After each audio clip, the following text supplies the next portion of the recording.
This time in the Prop Master, well, we start making one of these. And you get a sneak peek into how I go about dialing in my templates.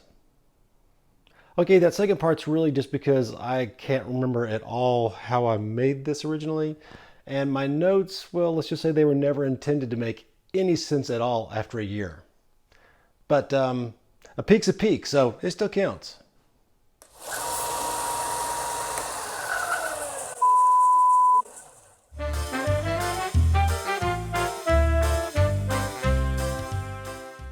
I know it's been a while since my last video. In fact, it was right about a year ago that I started working on this prototype.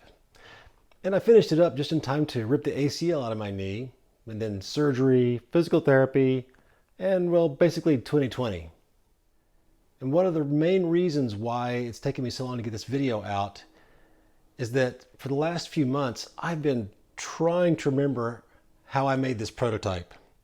It's like when they went in and added a new ACL to my knee, they basically removed all the memories I had of making this.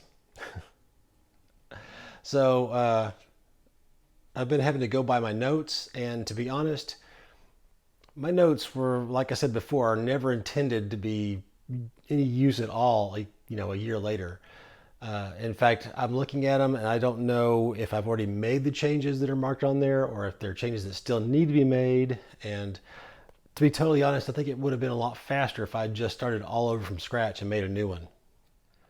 But I did finally get through it, and with a few alterations here and there, I got it done. And I'm back and rocking this new COVID pod and ready to go. And I've got some new ideas that should help make more and better content for the channel. But I'm going to need your help. You see, one of the things that I'd really like to do for the channel is to open it up for memberships. Unfortunately, YouTube requires that you have 30,000 memberships before you can actually do that. And I've got just over 5,000. But the good news is YouTube also says that only 5% of y'all have actually subscribed to my channel. So if you'll all go down and subscribe right now, that's 100,000 subscribers, and you know, I'll be hanging up that silver YouTube button right over there, you know, in no time. Okay, let's go for 30,000. In the meantime, I've also set up a Patreon account, so anybody who wants to help out can. But I'll tell you more about that in the next video when everything should be up and running. Basically what it comes down to is if I can make this more of a paying gig, you'll get to see a lot more videos. But don't worry, it's not like all my big ideas are you send me money and I make more videos. I've got a few other things in the works. And if you can't afford to help or don't want to, that's fine. Things for you on the channel are going to stay exactly the same. I'm still not going to charge for templates or anything like that. It'll be just the way it is now. But you know what? I've been waiting to make this for real for a year, so let's get to work.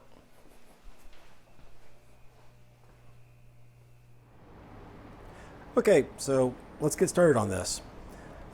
As I probably mentioned in the introduction, it's been a little over 11 months since I actually designed and built the rough prototype for this, and in the process built all of the templates.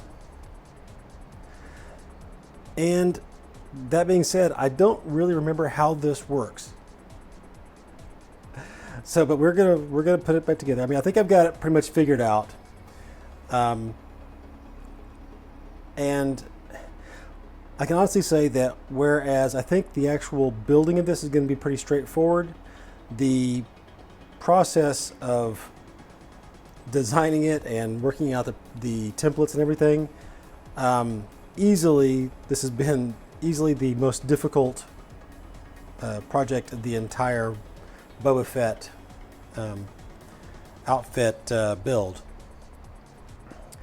This is the prototype of the left Vambrace or Gauntlet that I built last October, shortly before tearing my ACL.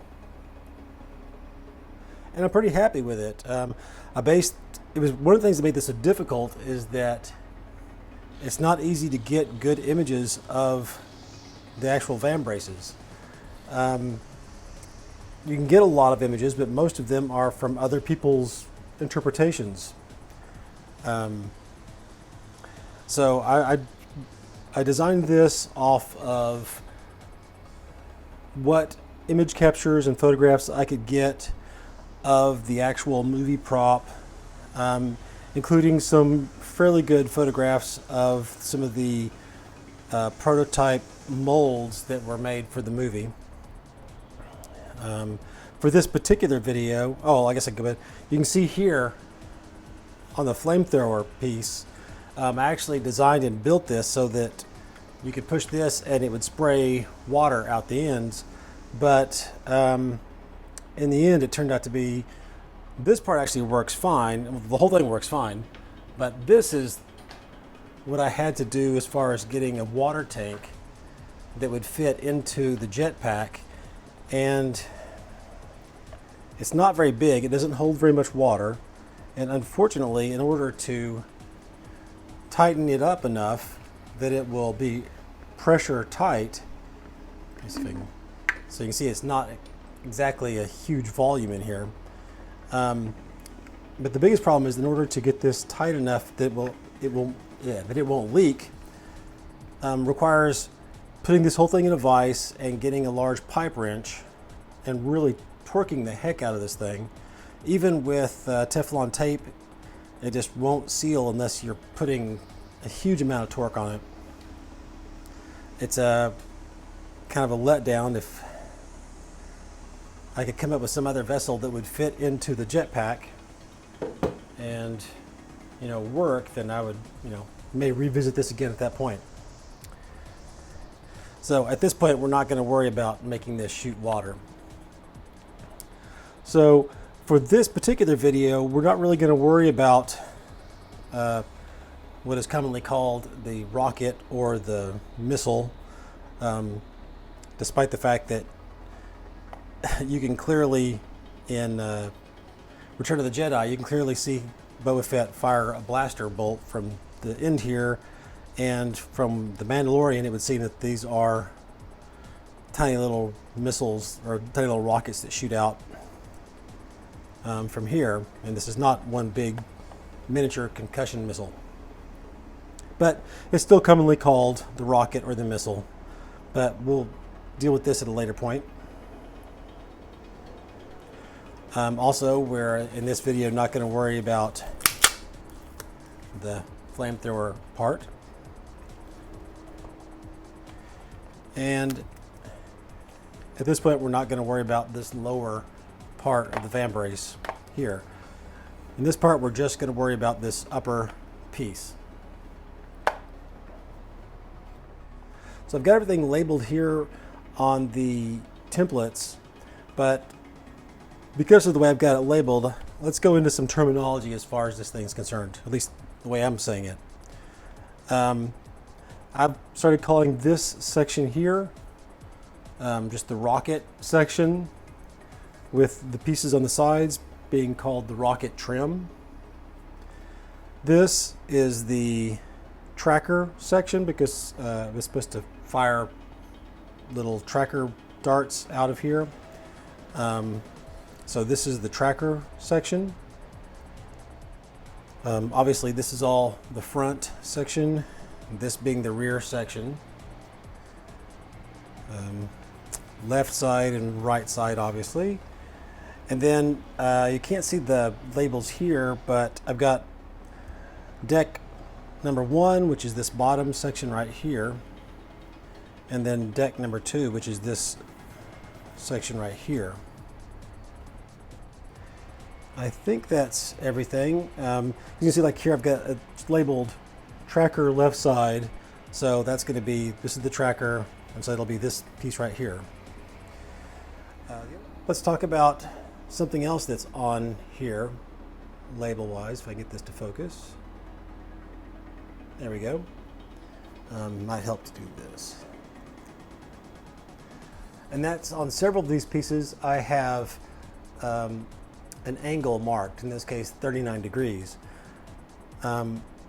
I didn't go for, say, 120 degrees, that kind of stuff, because most, when you're cutting these things out, most dials will not go that direction.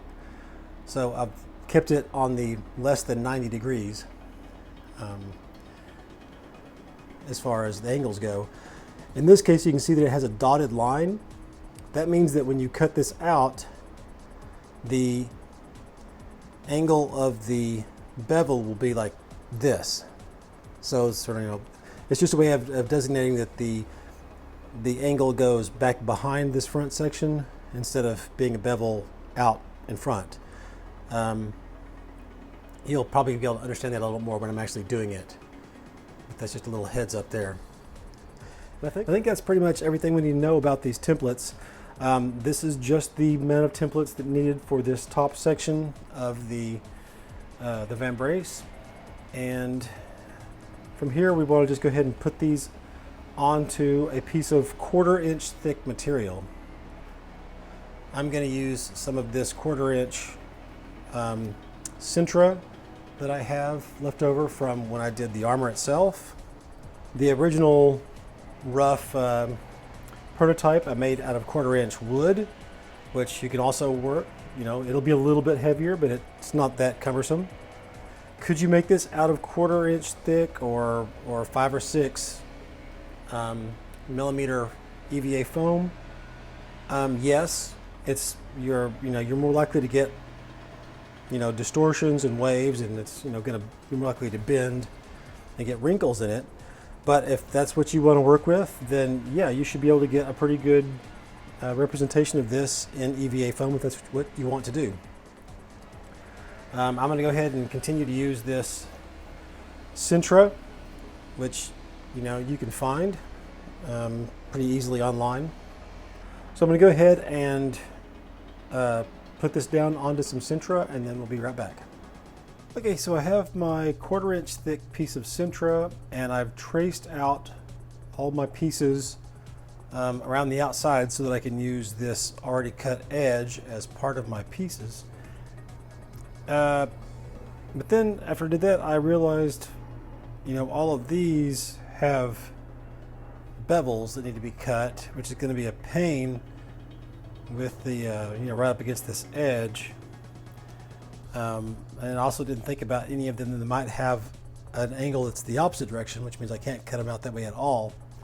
Plus, you know what? It's just kind of dumb to print out your template, cut them out, and then trace around everything and cut it out again. So instead, I printed out my pieces again, and I'm going to use some spray mount here to just glue I'm just going to glue my patterns directly to this board. Now, with these pieces glued firmly down, we can go ahead and start cutting these pieces out. Now, I'm not going to just start cutting, you know, directly up against the lines. I'm going to cut out in sort of blocky areas just so that I'll have smaller pieces that I can handle. That goes for these pieces too. I'll just kind of cut kind of a block around each piece. And there's some dark areas on here, so that's not really a shadow. This really is glued all the way down. Same goes there. So let's go ahead and start cutting those into little blocks. So here are all the pieces sort of roughly cut out. Not really cut out, but separated. And it's pretty simple stuff. You want to spend special attention to these pieces here, the right side piece, the left and right rocket side pieces, the front end piece, and the tracker top piece. And the reason why is because they've got these positive angles on them, ones that don't have the dotted lines. So make sure that you don't get too close to those edges, because when you cut those out at a bevel, at an angle, you're going to need more material than that line. So if you cut it out at this point too close to that line, you won't have enough material to actually cut the bevel in.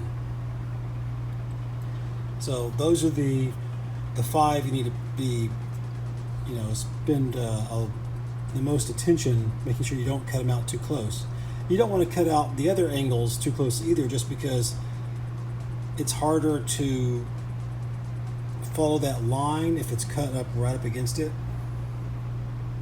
But they're not anywhere near as important as, the negative angles aren't as much as the positives. The negatives being the ones with the dotted lines, the positives without. Okay, with that said, let's talk a little bit about cutting these out. I cut these out on the bandsaw.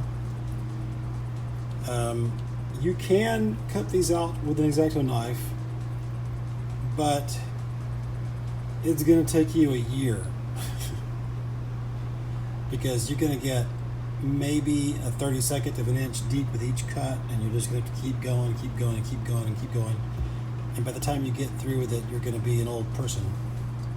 Like I talked about before, you can make this out of almost anything that's fairly rigid, or you can even make it out of foam if you don't mind it being less crisp and wavy. So if you want to use wood or Sintra, you're going to want to use some kind of a saw. If you're using foam, you can use an X-Acto knife. I suppose theoretically you could make this out of foam core. Although, to be honest, if you make this out of foam core, you're going to spend so much time filling in the gaps where the foam between the two pieces of paper snags and pulls out. I wouldn't suggest that, but that would be a very lightweight way to go about it. So I wouldn't, just discount that completely. Just know you're going to have to spend a lot more time filling in some little gaps where the foam itself gets snagged and pulled out from between the two outer layers. Let's talk about some of these angles. On several of these I've got 5 degrees, 39 degrees, 17 degrees, 5 degrees, 2 degrees, and how you're going to be able to get those. So obviously the best option for this is to use some sort of power tool like the bandsaw here. It has a very fine degree of adjustment, and you can just set that up and cut it out. Most handheld reciprocating skill saws like saber saw type tools will have a way to adjust this here, the foot, so to say. I don't know if I can get some better light on this. In this case, it's down in here. I can adjust some angles in there. It's not particularly precise. I know that I have seen some saws like this that do have a little table on there so you can do some fine adjustment. Mine does not. So you're going to have to use some other type of device in order to adjust the angles of the foot. So probably the second best way that you're going to get these angles would be with something like this. It's got an adjustable shelf here, and I have it set for 17 degrees, which means it's higher on this end and it slopes down, down here. This is a negative 17 degrees here, so to get that angle, I can just push this up here.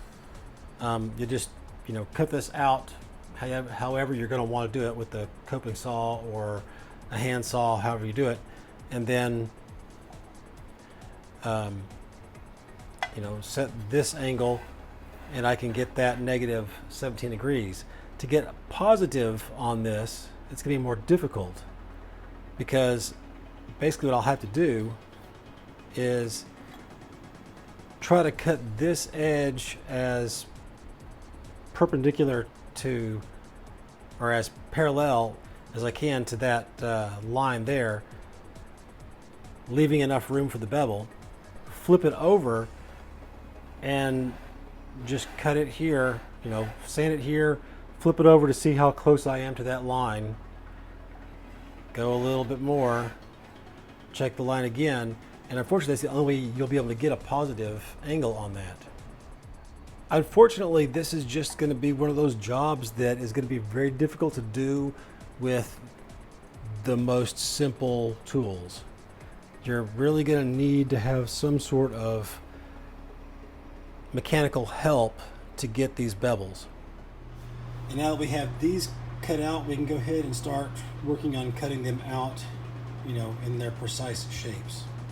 Oh, except for this piece right here, this tracker top, this needs to be twice as thick, so we're going to have to glue this to another piece of our 1/4 inch material before we can cut it out. So let's start working on cutting these out. Actually, before we start cutting those out, let's go ahead and take care of this tracker top piece that needs to be a 1/2 inch thick. So I've just got another scrap piece of my Centra. Let's flip you over. I've just got some super glue or CA glue. Don't get too much on there. I do want to get good coverage. Different versions will work just as well.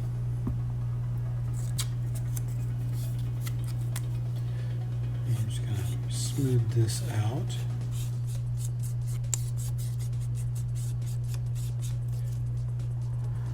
And let's go ahead and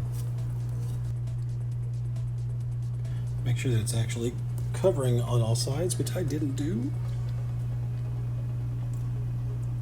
I'm trying not to get too much glue on my fingers.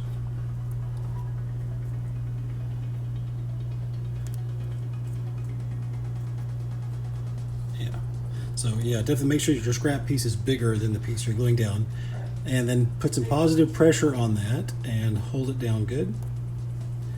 And wait for 30 seconds.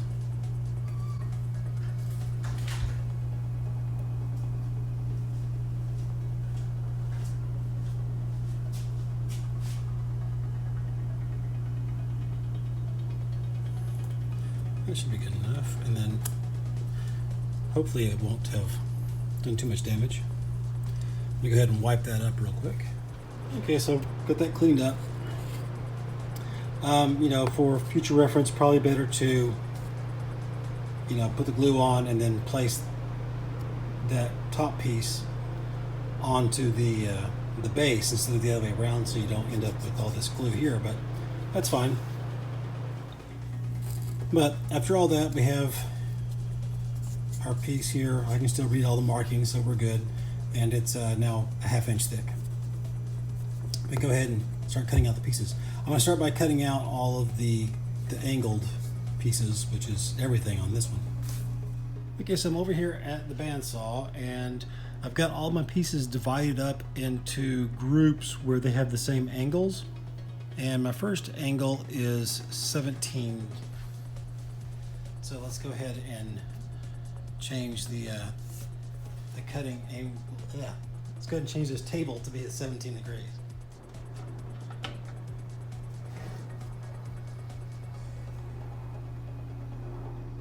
Okay, so also it's a good idea to cut all these at the same time. That way, if it's really set at 16 and a half or 17 and a half, they'll all be the same.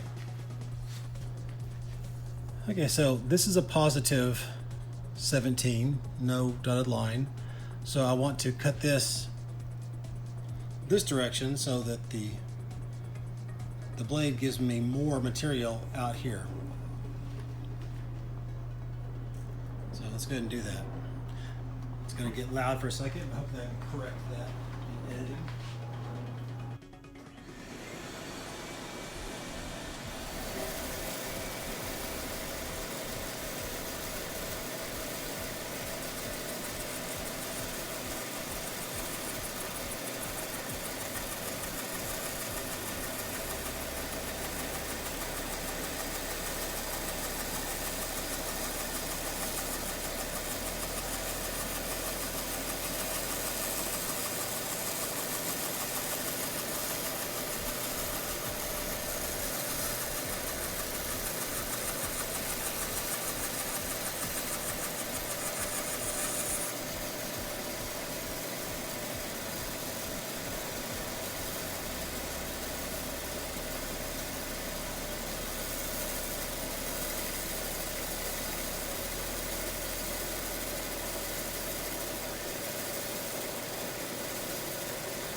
I could also go ahead and switch from here to here and cut out this curve so that this would also be a 17 degrees, but this time a negative 17.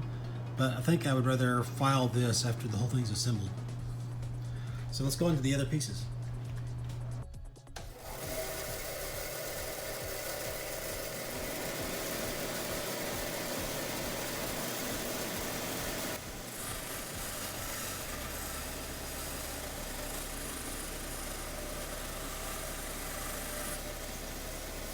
Okay, now I'm going to go ahead and cut this off again from the bottom side to give me this negative 17 degrees down here.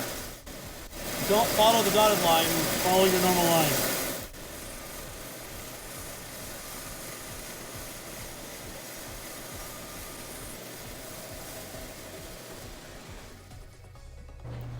So now, as you can see, we have our positive 17 degrees here and our negative 17 degrees here. Like I said when it was going, don't follow the dotted line. That's just there as a guide to let you know that it's a negative, you know, you're cutting back behind here. So let's go ahead and cut out the rest of the 15s. Sorry, let's cut out the rest of the 17s.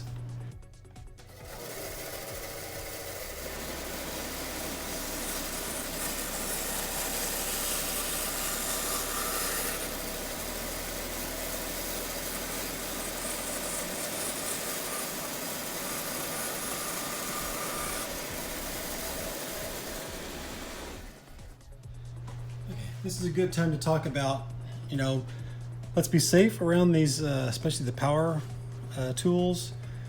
Something about the bandsaw that just feels so benign, but you know, it'll cut through your finger easier than it'll cut through the Sentra. So be sure and wear eye protection and hearing protection, and just be generally mindful of where all of your digits are in regards to the blade at any time.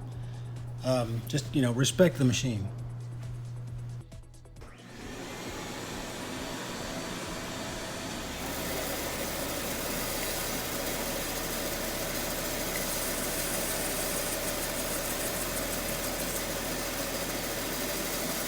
That was close. I almost cut a negative on this top 15 degrees.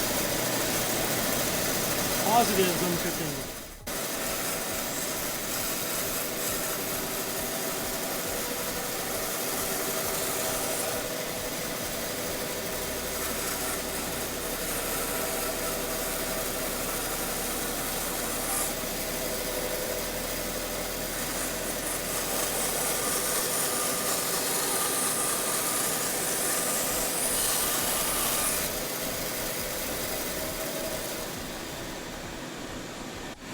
My 5-degree angles now.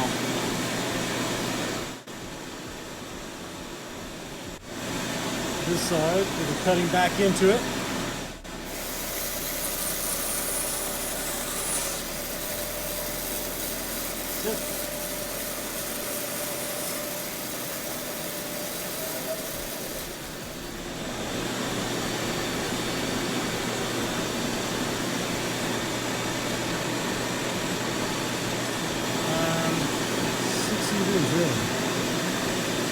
So wait a minute, okay, 60 degrees is 30 degrees from 90.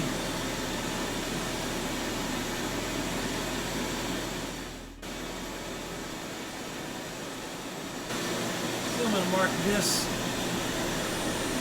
change this to 30 degrees.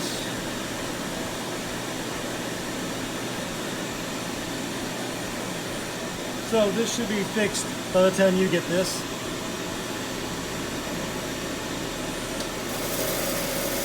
And it's a positive angle, so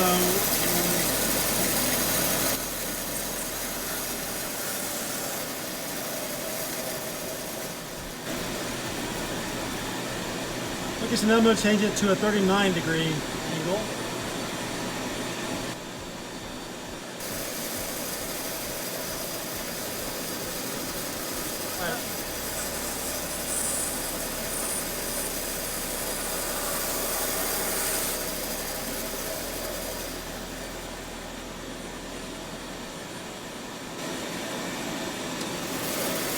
Got a couple of negative 27s on the market back pieces.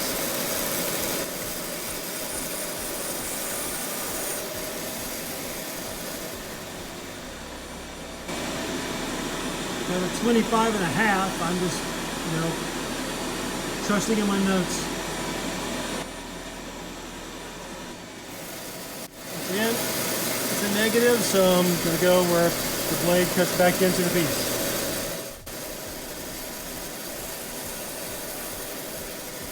It's tempting, but don't do it.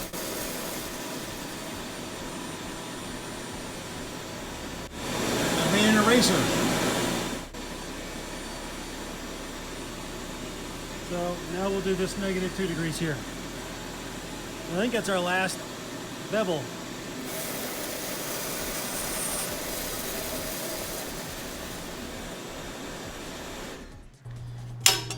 So we're going to go back to 90 degrees. Let's go ahead and push our guide up out of the way.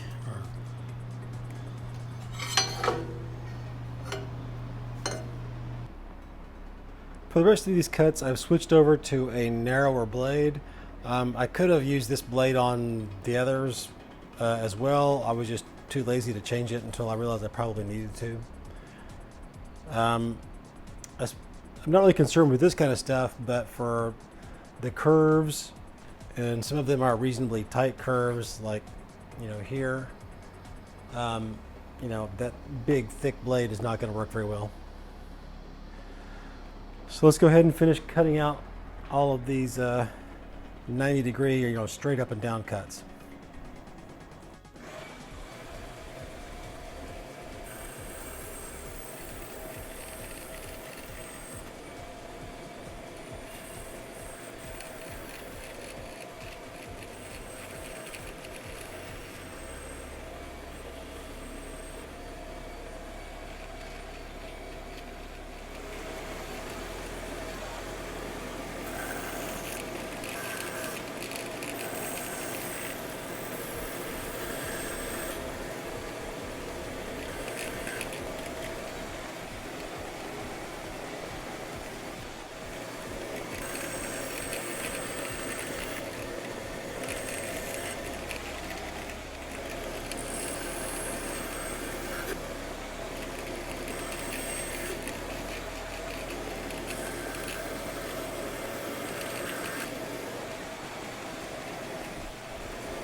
For these little pieces like this, probably I should just cut sort of close and then sand or file them down to that shape.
Okay, so that's the last of them.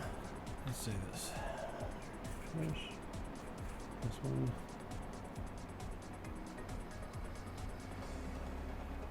Honestly, some of these smaller pieces, I really should not have tried to cut them all out on this saw. Some of those cuts were a little sketchy, and I should have, cut them out a little bit close to them, and then used a file to actually clean the lines up. I think I'm going to move these patterns further apart on the template, because some of them are just too close together that you don't have enough material to really safely hold on to this while you're cutting them out. So it'll be a little bit more of a waste of material, but I think I'd rather have that than somebody out there lose your finger. So here's all the pieces cut out, and we can go ahead and move on. Now that everything's cut out, we can go ahead and start to assemble some pieces.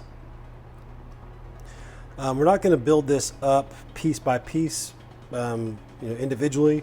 We're going to sort of build sections and then assemble those sections together. Hey, but before we get started, this might be a good time for you to stop and hit that subscribe button. A little self-promotion there. So I think the first thing we're going to assemble is, let's do the tracker. So we have the tracker top piece here, or basically the core piece. And then we have the two tracker sides.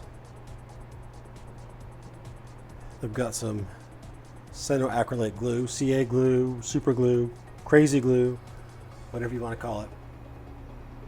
And what I'm going to do is I'm going to line all these up with the back and the desk here. So I'm going to lay them down flat.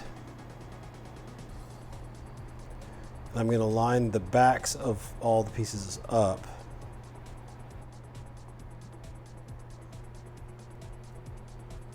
So that's how they're going to go together, just like that.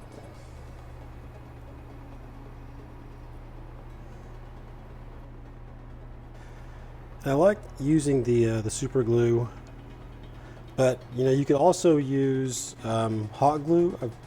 On the previous piece, I used a lot of hot glue.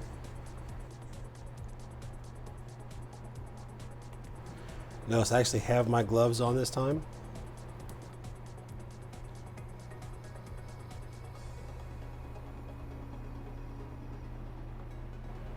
So make sure they're both laying flat and they're up against each other and they're flush on the back.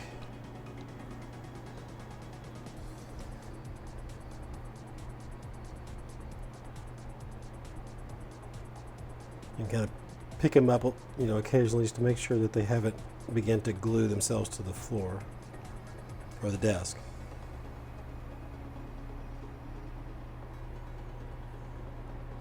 Okay, that feels flush everywhere.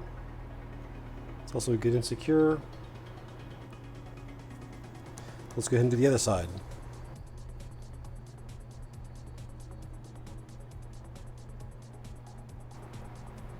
And if this doesn't turn out to be, 100% square and everything like that,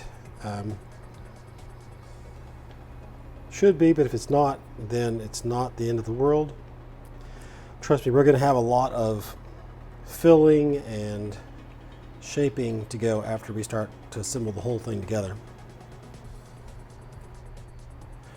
If you'll notice, these may look a little bit different than before.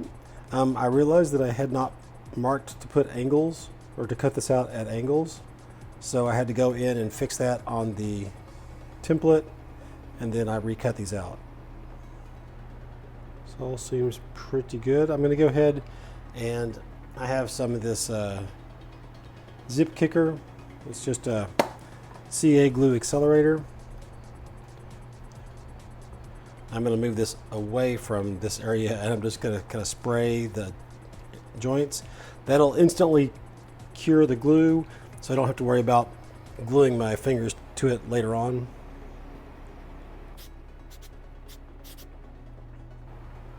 So now I know there's not any just liquid glue pooling up somewhere.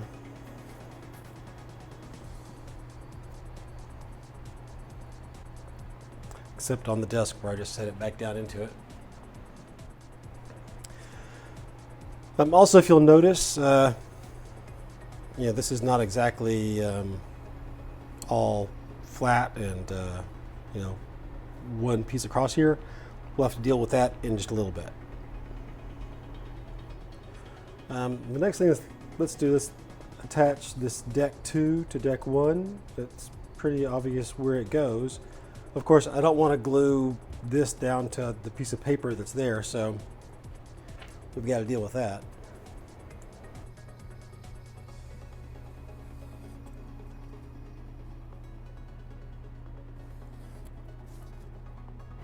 I like to line the blade itself up with the line where I'm going to cut, and then I kind of use that as the spacer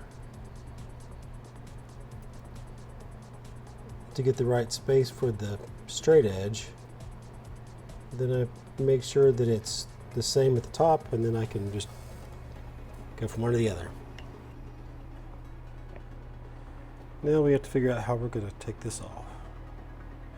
If you use just regular spray mount, this will just peel up. I didn't have any, so I used Super 77, which is pretty strong stuff. So I'm going to most likely have to give it a little coaxing to get it up. And by coaxing, I mean maybe sandpaper. I'm going to try a little WD-40. Also, Goo Gone or any of those products would be a good choice.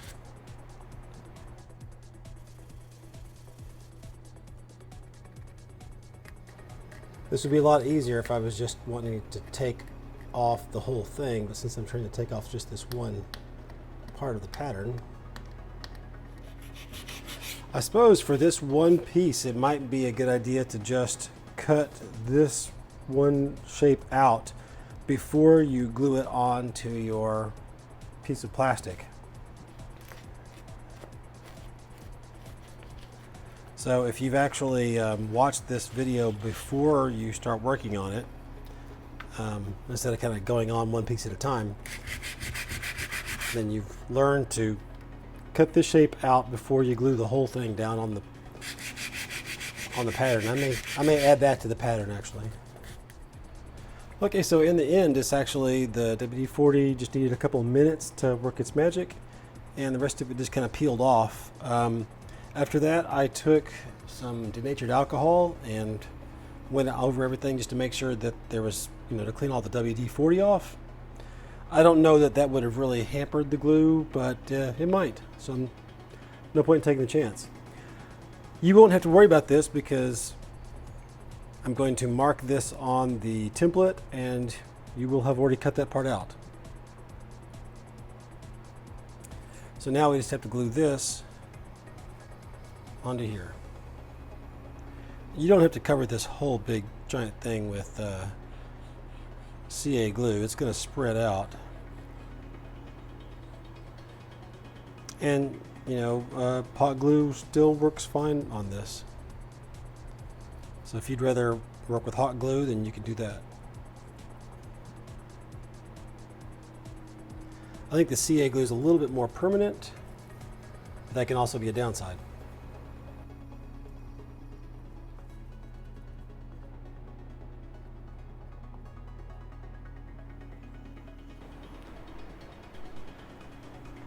And now that I'm looking at this, I can see that that should have been at an angle, a positive angle like 45 degrees. So I need to mark that on here and make that change on the template as well. Not 40 degrees, 45 degrees.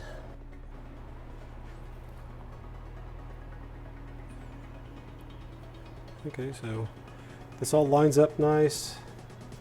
I'm going to give it a quick hit with the zip kicker to take care of any excess glue.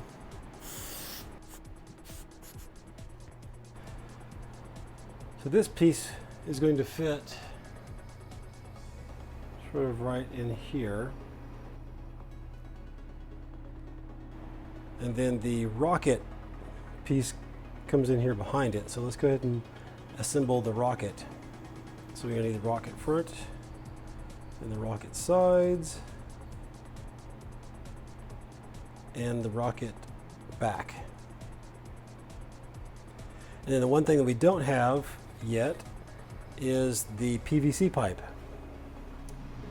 So now that you've got all your pieces cut out, the last thing you're going to need is a piece of 1 inch internal diameter PVC pipe. As you can see right here, 1 inch PVC, that's the internal diameter. In some other country that uses metric, you're probably going to need, it's probably going to be a fairly standard size, so whatever standard size is as close to 2 centimeters internal diameter is what I would go with. Unfortunately, I'm not familiar with metric PVC sizes. And you want to go ahead and cut this into 2 equal parts, or as close as you can, to that. The thing about PVC is it's a difficult material, especially a pipe. It's a cylinder, so it's not particularly stable when you're trying to cut it. It's a very grabby material, so it likes to try and it kind of sticks, and the blade grabs the material. It kind of jerks it around, which is a bad thing especially if you're trying to cut, like this with your hand reasonably close to the blade. It wants to try to pull, the piece around.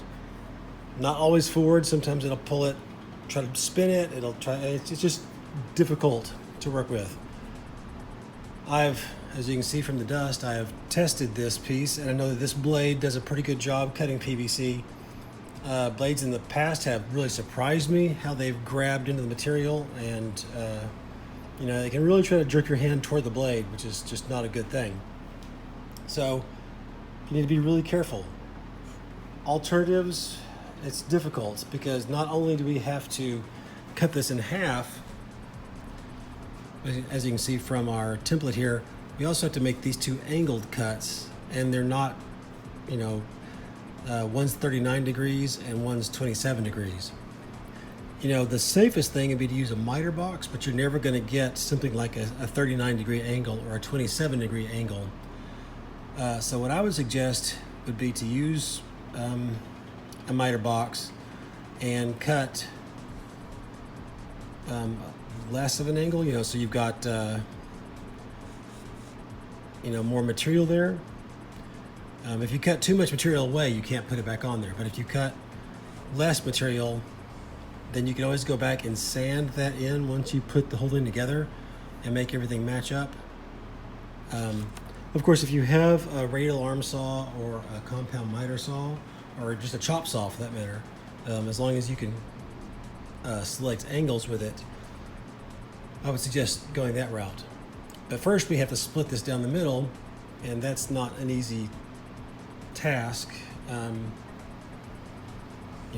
Once again, you can just use a handsaw, cut it as well as you can, and then take whichever side is the biggest when you get finished, and use that, and then we can sand it all flat and flush with everything else when we get done.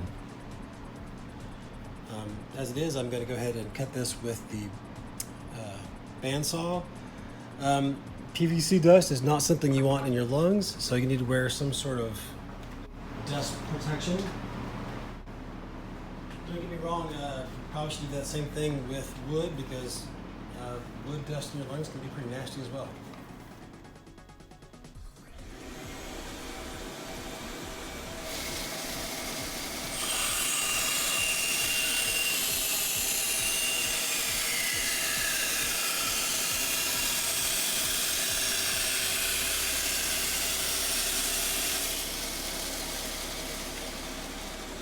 Here, so I don't really need to finish splitting this all the way down, so I'm just going to cut this kind of roughly here into two pieces.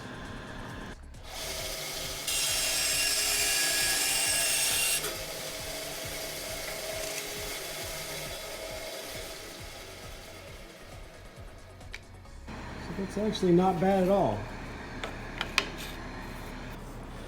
That seems pretty even, to be honest. Doesn't spiral in any really noticeable way or anything, so I think maybe there is a little bit, but I think it's well within our parameters. Next, we have to cut our angles. So what we want to do is to mark a 3 3/4 inch section in here, not too close to the edge because I'm going to cut this on the miter saw. I'm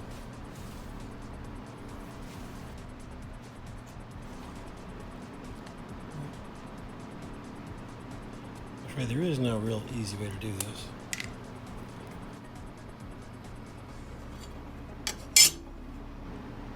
So we're going to make this 3 3/4 of an inch, which is roughly what? 1, 2, 3, 4, 5, 6, 7, 8, 9.5 centimeters.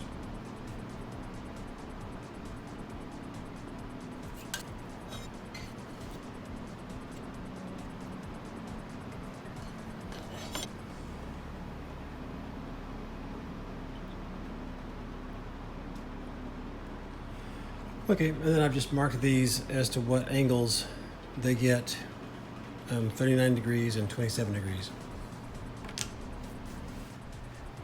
If I seem like I'm not sure what I'm doing, it's because I can't remember at all how I did this the first time, and I'm kind of having to figure it out all over again. Set this to 27 degrees.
So we're just a tad bit over 3 3/4, but we'll be able to refine that a little better once we get everything assembled. Okay, so change number 400 or whatever. These rocket side pieces. Well, let's just show you. If you have this here,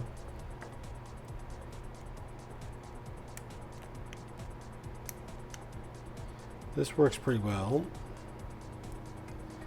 And then the back pieces work pretty well. But then these are not going to work at all. They kind of stick out the sides, which is too big. They don't really fit in the slightest. And then I kind of remember, I think they need to be thin. I remember that they end up getting sanded back because this part just sticks out of the top, but we'll get to that later. So these big 1/4 inch side pieces, they go in the trash. And I've got these, which I've cut out of 1/16 of an inch thick. I bought some Sintra, 1/16 of an inch thick Sintra, but I'm pretty sure this is just PVC sheet.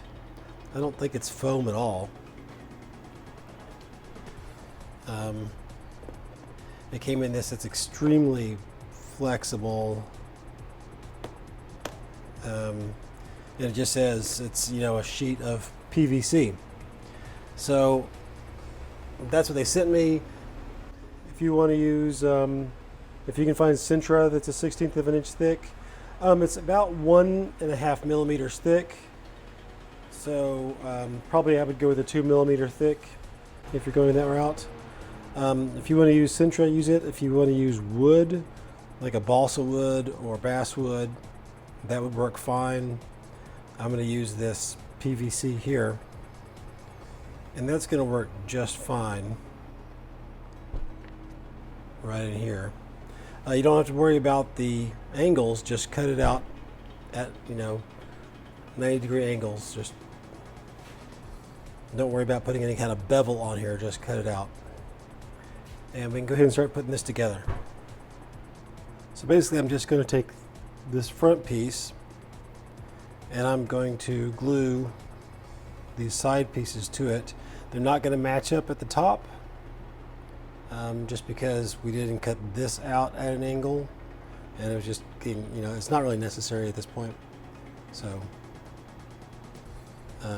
let's just go ahead and glue the side pieces on here, making sure that they line up at the bottom and that they're, you know, line up on this edge. Just grabbing the closest super glue that I've got. We're just going to put some glue on this front edge. This is the gel super glue, which might be better, but I don't know that for sure. And if you have the liquid, that's going to work just fine.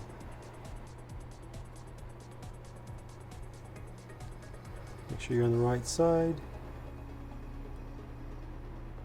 In fact, I'm going to go ahead and do this. Probably can't see. Let's go ahead and do this on the ground so that I know that the bottoms line up.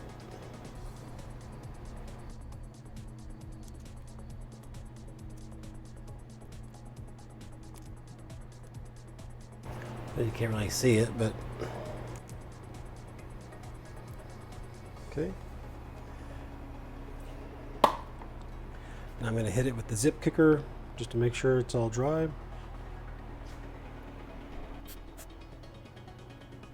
And to the other side. I keep not getting this on camera, I'm sorry.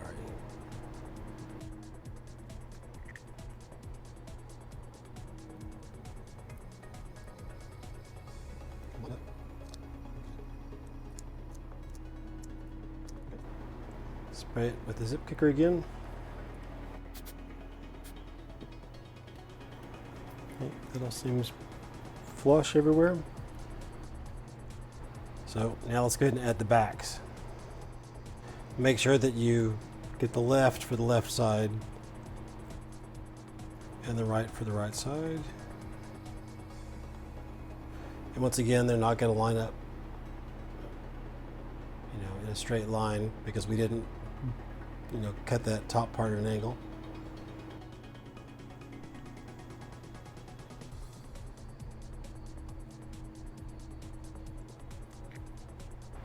Probably should not have done both of those at the same time.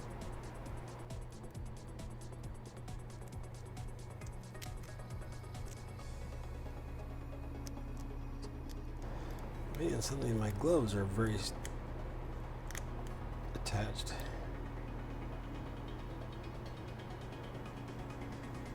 This is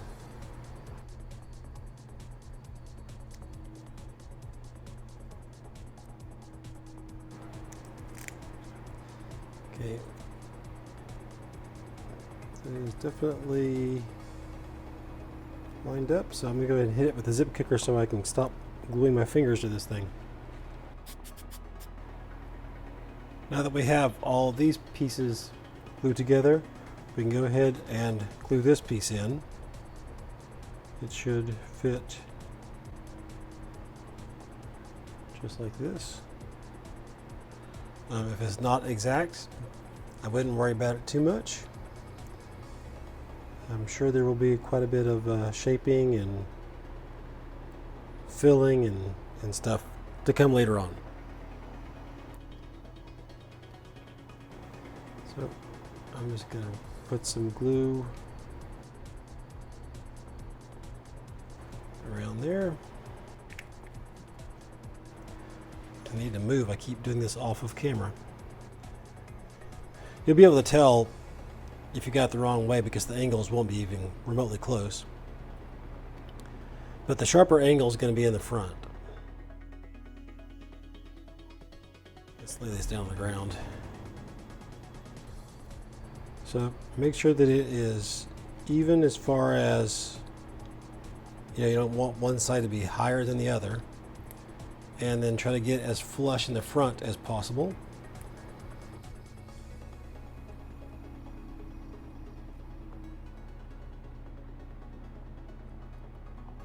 Okay. I'm going to go ahead and spray that real quick with the zip kicker. There's really not, if you look in here, we didn't cut that inside at a bevel, so it's not going to fit flush in here. So what I'm going to do is I'm going to go ahead and put some super glue in that gap.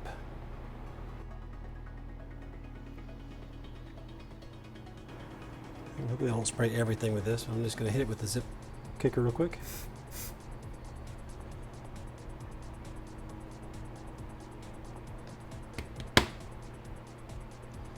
And that should be pretty well secured. Now we just have to do the backs. Not really sure why it fits on that side but not this side. It seems flush at the top.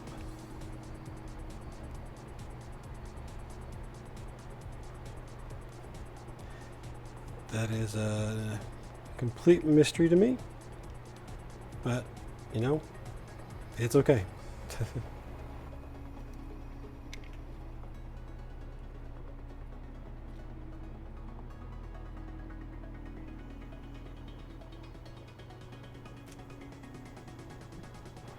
Hit the other side now.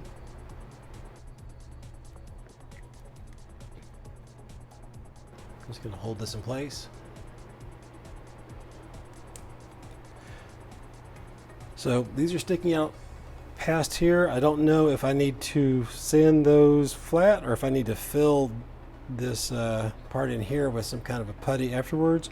I don't know that for sure now, so I'm going to wait until we get to that point.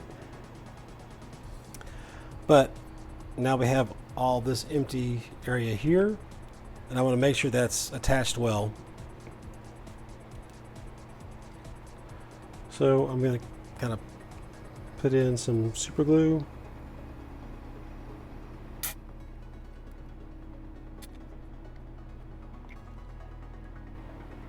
Just going to hold this shut for 30 seconds or 15.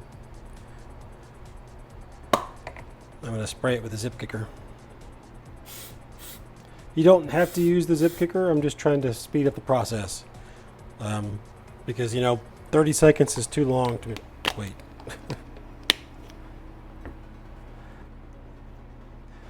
Okay, so there's that piece. So I guess the thing to do now would be to go ahead and start to assemble the sides on this. These pieces here in the front and the back. So I've got the left side. It just fits on like so.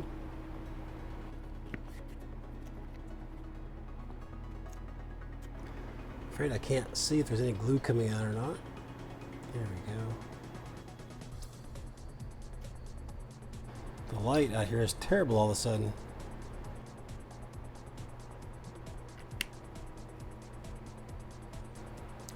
Okay, the left side is going to go on Since we're upside down, it's going to go on the right side. And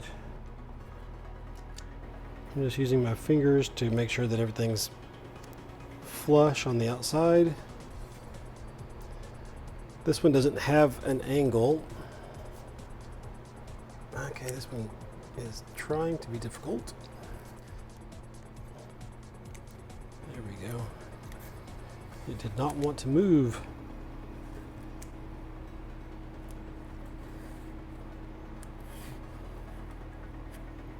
Okay. This side does have a bevel, so it's going to stick out a little bit.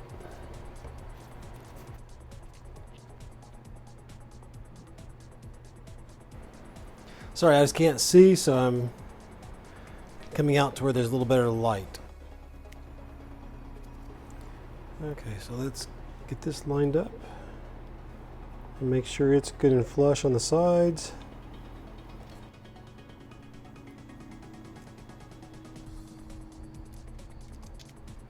Got a little glove in there.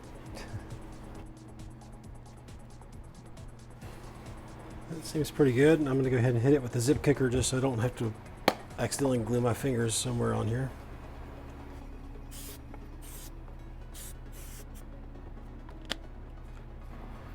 And so that's what you should see. It's like one side is pretty much a 90-degree angle, the other side kicks off to the side a little bit more. This side is the one that gets the flamethrower attachment, so it has to be straight. Next we have the front end part. And it should fit snugly, but of course it doesn't. Why is that? Okay, now I'm confused because I've got my angles. Everything about this is opposite of what it should be.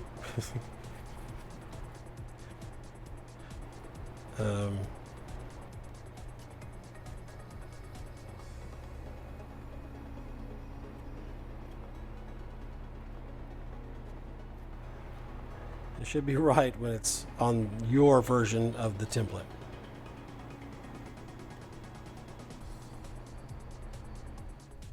Okay, now that I've done template fix number 4, I think it is, onto the front.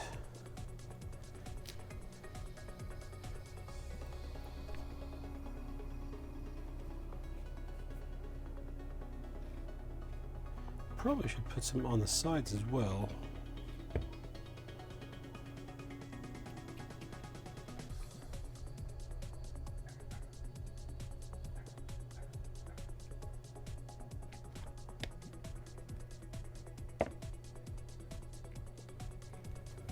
Okay, it does not match up perfectly, but I kind of butchered it a little bit when I was cutting it out, so that's probably why.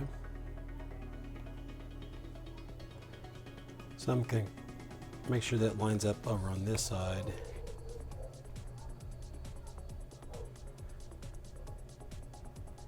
And I can fill that little gap without any trouble at all. And we go ahead and put the back end on. That's just going to go right here. That at least seems to fit.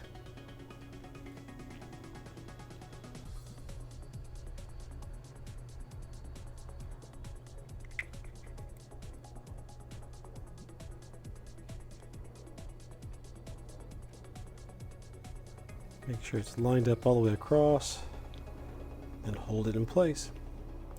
While I'm waiting for this to dry, so have you subscribed yet? I'm just going to keep pushing.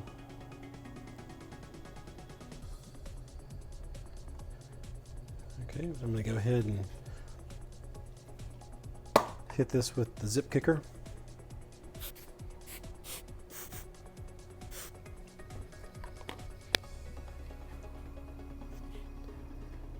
Okay, now we can start to add the pieces. Actually, before we do that, let's work on this piece. Here's where we need to basically remove all this material up here so that it's flush all the way across.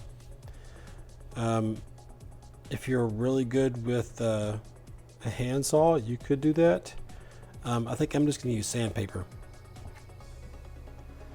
Okay, I have some 60 grit sandpaper here, and I'm just going to put that on the ground and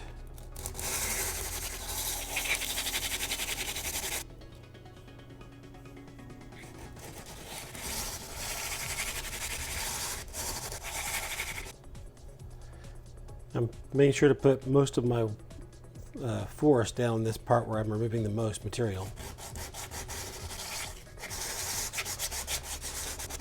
Of course, a sander would make this a lot faster.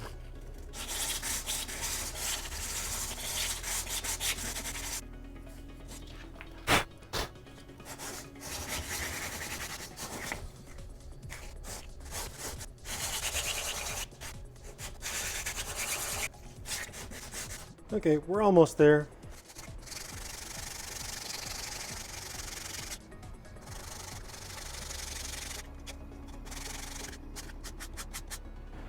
Okay, getting pretty close. I picked up a weird discoloration here, which is kind of strange. Keeps throwing me off, but seems to be. We're just about there. We probably are there on this side. We're a little bit high on this side. But either way, I'm going to go ahead and switch over to a finer sandpaper. This is a 220 grit sandpaper.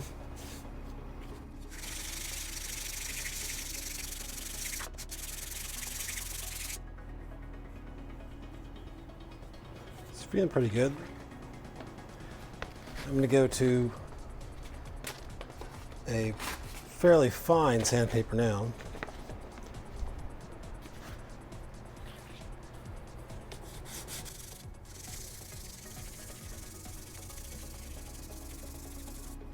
Okay, that feels nice at this point, so that's good enough for that. This is going to need some more work, but I'll wait till after it's mounted and everything. The next thing we need to do is to measure and mark a center line for this piece and this piece. And for that point, we do the same thing on this piece as well, which I've already done here, which just, measure it and then mark the center, front and back, and draw a line.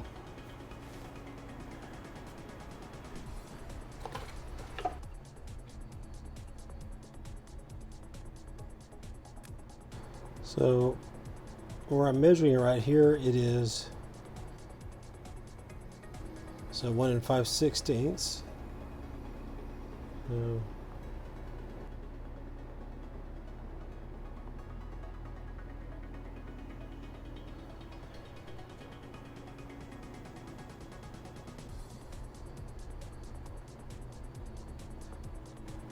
This time I'm 1/16 less than 1 1/2.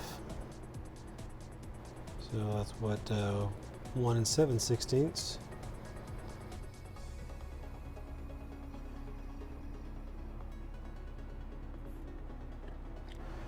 Actually, I've already measured on this one. I think I'm going to go ahead and make a modification to the template and put a center mark on this one anyway. But that's just roughly 2 inches, so 1 inch for the center. This one's 1.5 inches, so 3/4 of an inch for the center there.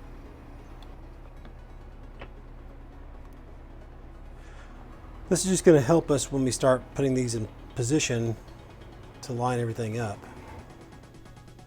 Okay, so now we can go ahead and start to remove this piece of paper here. You might have noticed that I went ahead and put the bevel in on this piece, and I've gone ahead and marked that on the template, so when you cut that out, you will cut it out at that angle and everything will be fine. I've also added this line to the template, so you won't have to worry about that measurement. At this point, let's go ahead and mark this line. I'm just going to push in through the paper to leave a mark in the center below it. You don't need to use a scratch awl or anything. A thumbtack, a pin, a nail, anything that you can leave a mark on will work just fine. I just want to make sure that there's a mark left over when we take this paper off.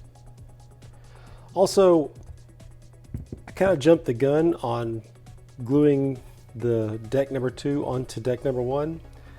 You'll be a lot better off if you don't do that and these two pieces are separate, because when we get to shaping all these pieces together, it's going to be a lot easier to make this side flush if you don't have this underneath it. So we have this mark, so we can go ahead and remove this piece of paper. Let's see, where's my WD-40?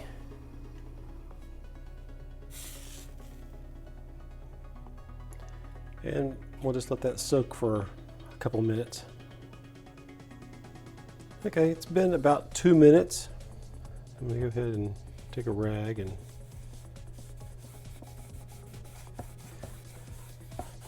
wipe the excess off of that, and let's see if it starts to peel up.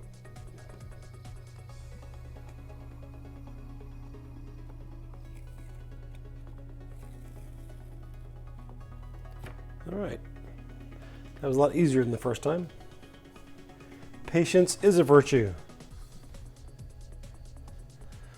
I don't really know if this is necessary, but I've just got some denatured alcohol. Probably should be using gloves for this because alcohol will definitely dry your skin out.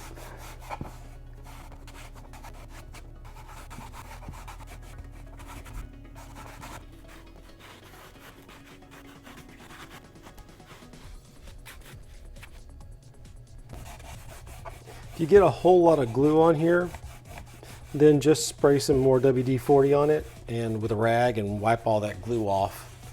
And then, use some alcohol to clean all the WD-40 off. So now we want to go ahead and put that line back down on here, but this time on the piece itself. But that's not a problem because we've marked it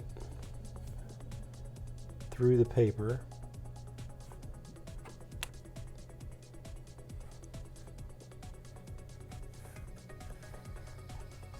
Should say, now we have our center point back.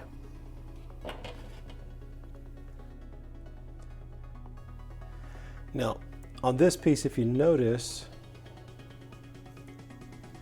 those ends are not exactly,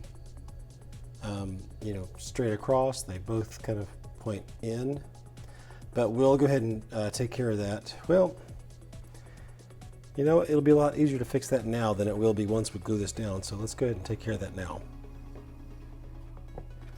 Shouldn't get into such a hurry to assemble the whole thing when life's going to be a lot easier working with the smaller pieces.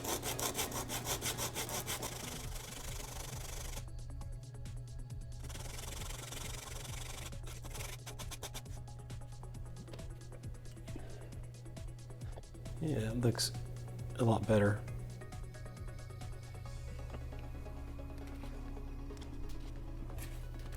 Just going to smooth it out.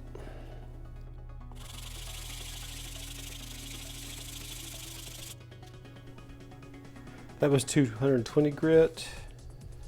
Clean up this back edge as well a little bit. Trying to feel for when it's flat.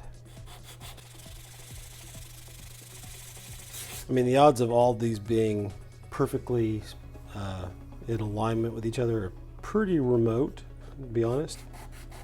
They should be pretty close, but they're not going to be perfect. Of course, they won't be perfect after this either, but they should be fairly smooth. And as you can see, I went ahead and measured from here to here and put that mark there, right there on the tip, so I can continue that center line. And I don't want this to actually touch the edge of the top of the bevel, but I want it to be pretty darn close to it.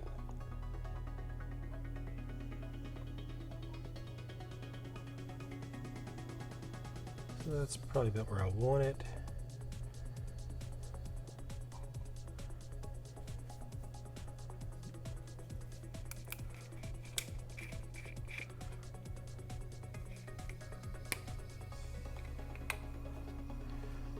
Let's go ahead and glue down our piece here.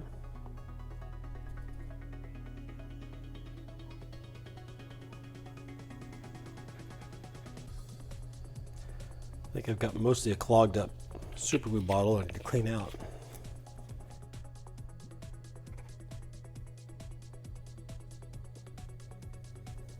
And it's more importantly that you line the lines up than you line the ends up here. And I just want there to be like maybe 1/64 of an inch maybe, or less even.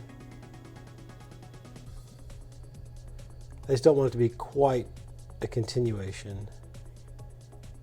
I had it there and then I moved it.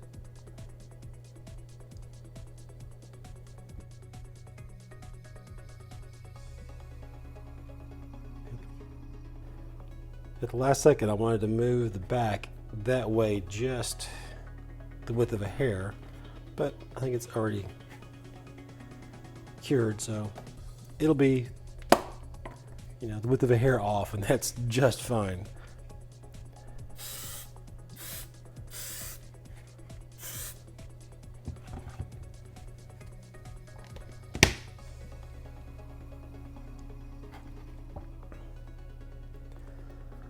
Next, this piece is beat up as it is. I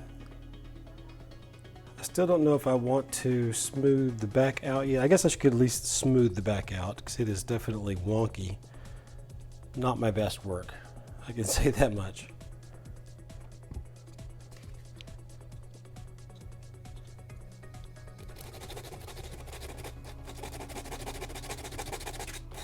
I'm not trying to make this flush with the PVC. I'm just trying to make these two angles not, I mean, I want them to be sort of the same angle.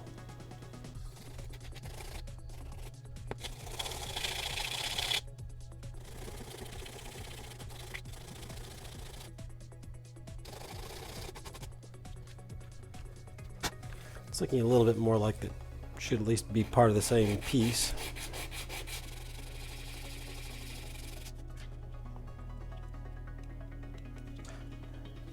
Just curious about my... I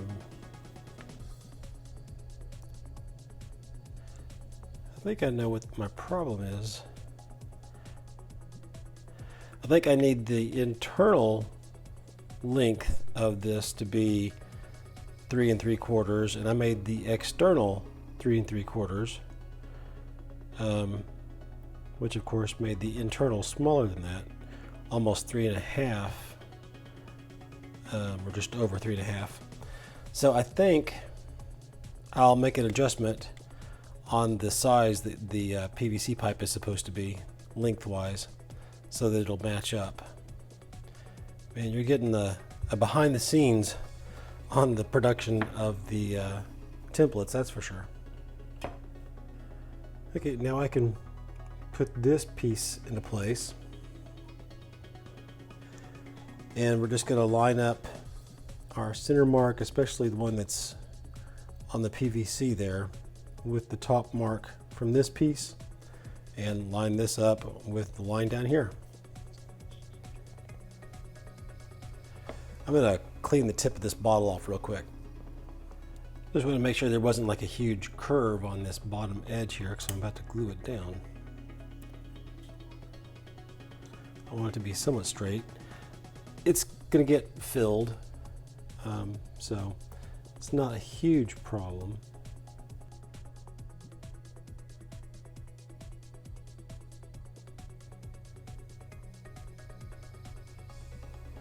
So it's not a huge problem, but I don't want to add more work than I need to.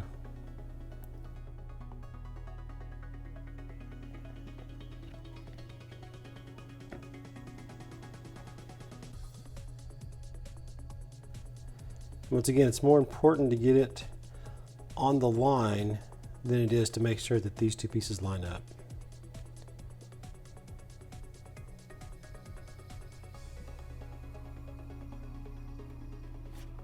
Okay, so that's in place. Just gonna clean the edge up a little bit.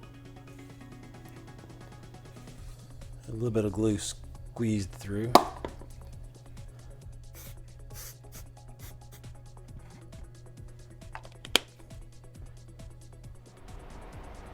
So now we just have the right and left rocket trim pieces. It's the left, these two are the right. And the important thing with these is that you want the outside edge you want the outside edge to line up with the edge here, not up against the rocket launcher piece, but up against this outside edge here. And this is where, if this second deck wasn't already attached to the first deck, that life would be a lot easier. Because eventually you're probably going to end up sanding those two edges flush, and that would be a lot easier, you know, without all this stuff in the way.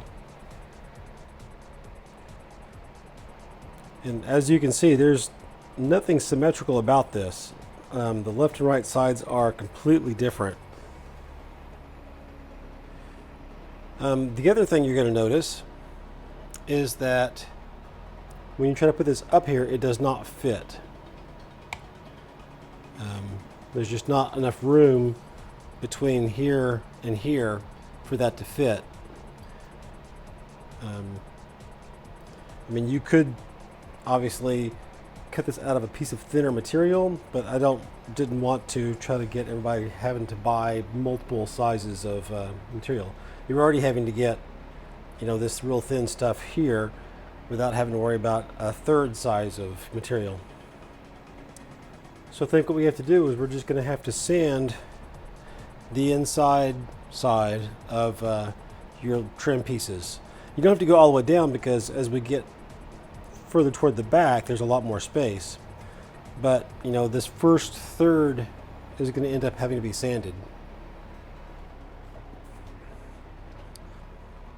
So let's go ahead and get to that.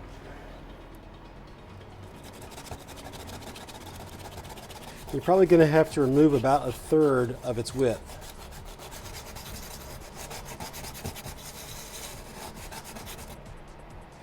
Just check it from time to time and see how close you're getting. We're actually getting pretty close there already. It's really just this 1/4 inch thick piece right here that I'm having to worry about. I'm going to switch over to this file.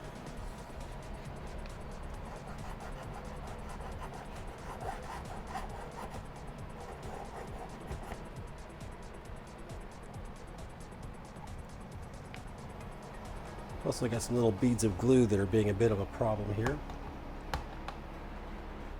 You can take care of those with the, let me show this so you can see them. There you go. You can see these in here. A couple of them are actually sticking out fairly far.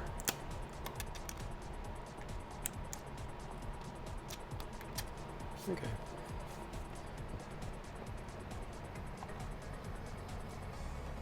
That's actually really close. In fact, I think it probably is good enough, but I'm going to take just a little bit more off.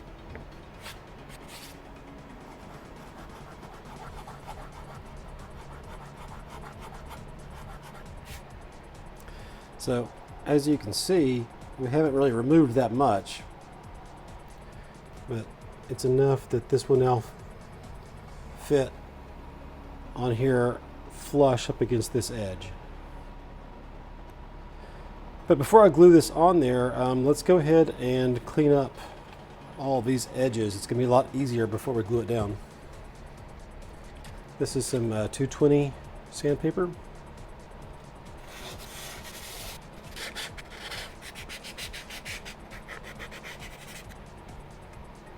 Got a little bump right here in that little joint, so let's take care of that.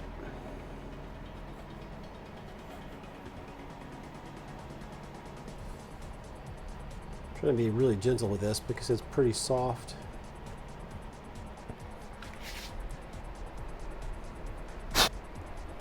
Let's go ahead and attach this.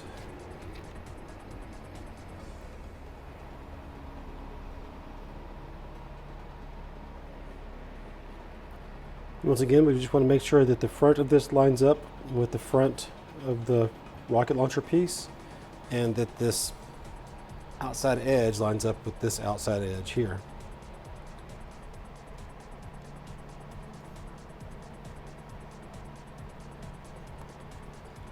Okay, that looks good.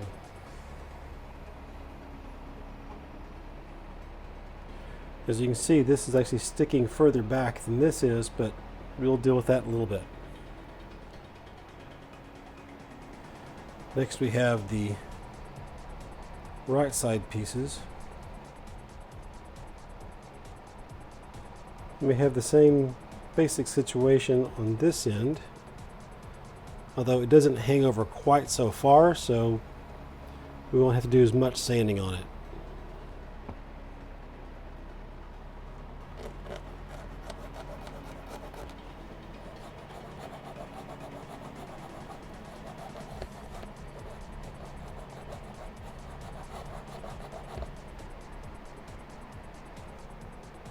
Just checking how close we are.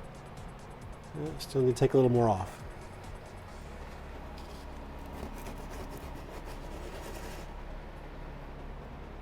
Here we go. That'll work. And just like before, I'm going to just clean up these edges just a little bit.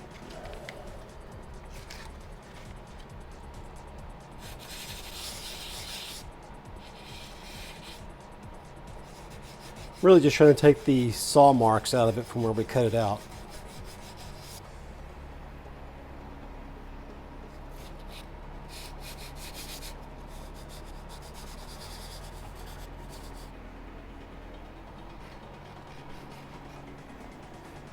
Okay, and because these two parts aren't really attached, I'm going to just line the front up with this front edge, and I'll line the back piece up with this edge right here.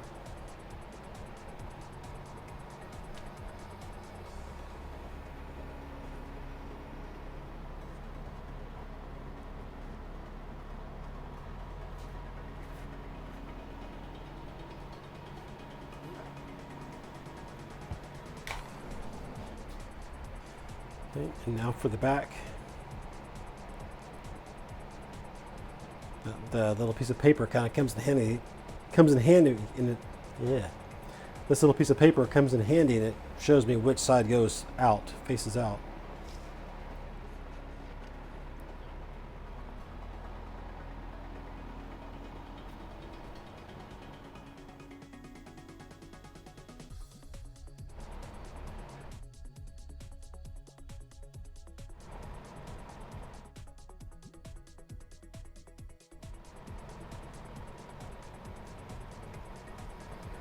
Okay, so just line the back of that up with the back of that.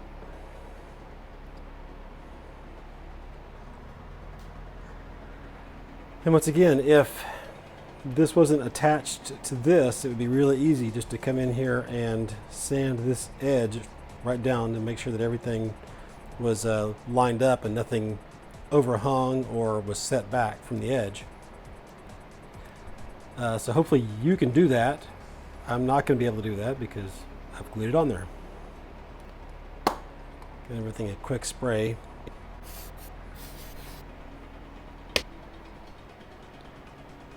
As you can probably see, this piece sticks out quite a bit back further. Not really sure why, but that's something that we'll have to sand to be level all the way across here. Really, yeah, that's good enough. This is already not close to this, so I don't really push it. I don't want to push it all the way back to here. But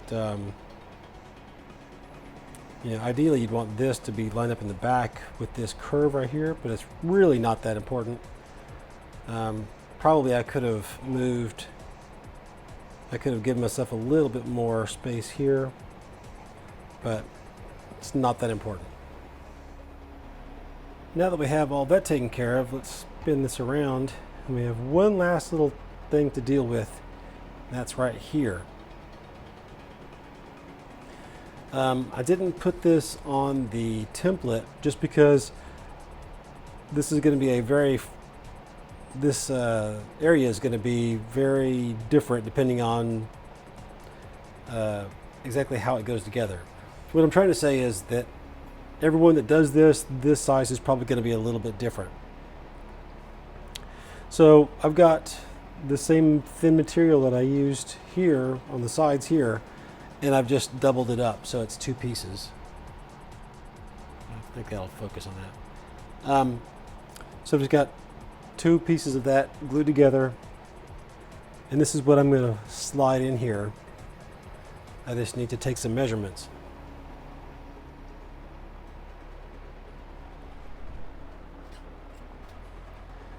Now, one of the things that's difficult about this is the fact that every side of this thing is going to be at a bevel, but we don't have to get that precise.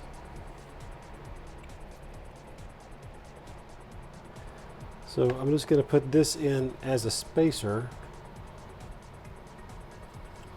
I'm going to measure at that level what my size is, and it looks like it is about 7/8 of an inch.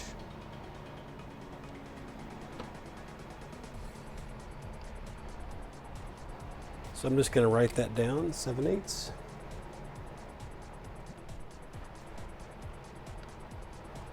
So I'm going to put my spacer in.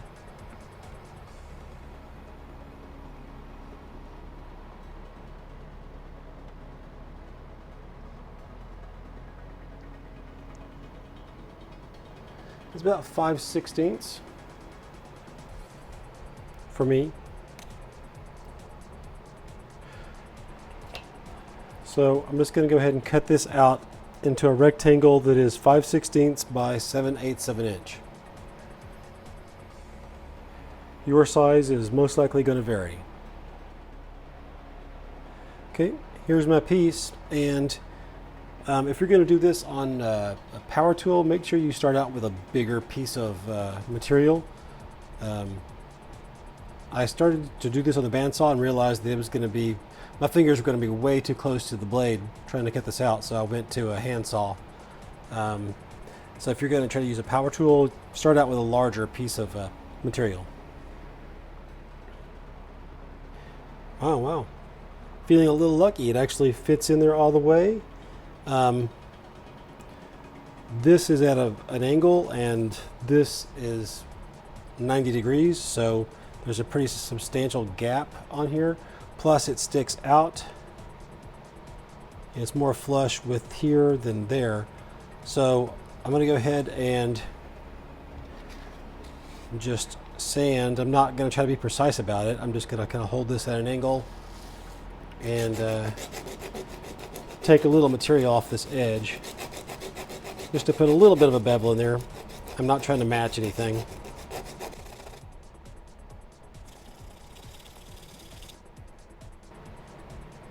We're a little better, but we're still not there yet.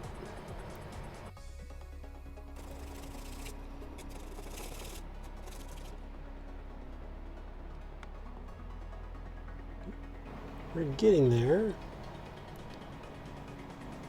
In fact, I think the bottom edge is lining up with these 2 side pieces, but it goes, once again, it's 90 degrees up, whereas these slant back. So I think we're good. I'm going to stop right there. I think you can kind of see that. And let's go ahead and glue this piece in place.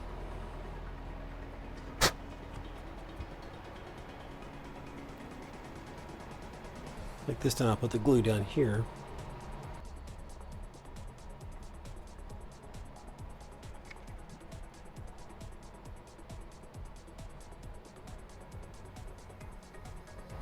Okay, and that looks pretty good. Actually, it looks terrible, but it's going to be fine. We're going to take care of that in just a little bit.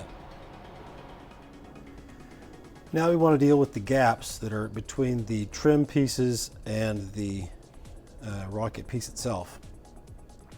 Now I've already done the right side just to make sure that this was going to work. Well, I did it before. I did this on wood, so I wanted to make sure that this would all fill in fine with the PVC foam, or the Centra. And it did. Everything seems to be just fine. But before I fill this in, I want to go ahead and deal with this one, the fact that this piece sticks out so much further. I don't know if you're going to have that problem or not. But if you do, it's pretty simple. I'm just going to use this rusty saw. How to do this where you can see. You could easily cut this with an X-Acto knife as well. I'm doing it with this just because I can kind of line everything up to get it even. Because what you really want is this to be pretty close to even all the way across. And ideally, it really should line up with this curve right here.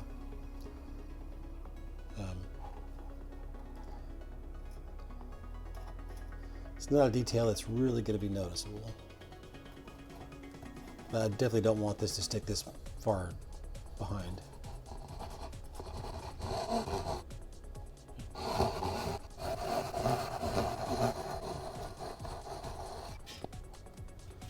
I don't want to score the bottom too badly.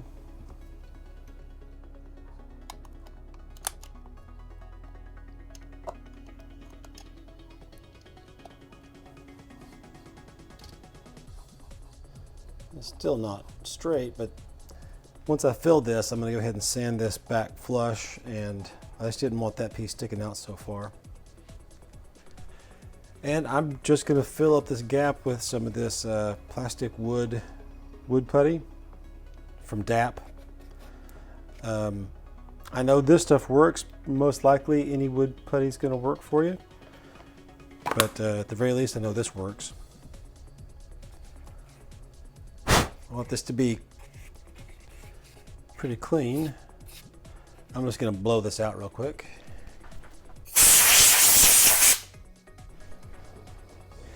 This is really simple. Just take some of the putty and push it down into the gap.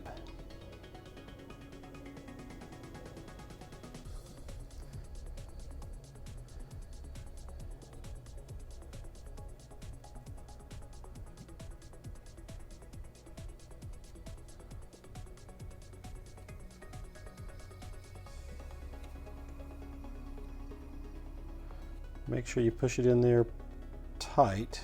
You want to get as much in there as you can.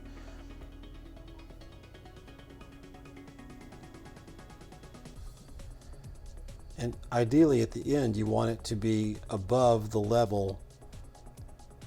You know, I want more putty, or I want the putty to be higher than this trim piece. That way I can sand it back to be even. Got a little bit I need to fill in on this right side as well that I missed the first time. This particular wood putty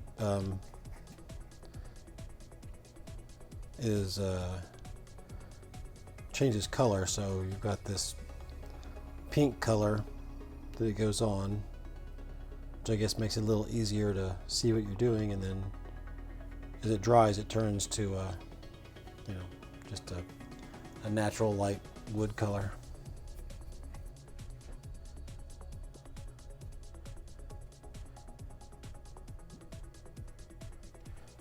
Kind of helps to kind of tap it down, because when I'm filling such a large gap, it's kind of gelatinous in there almost.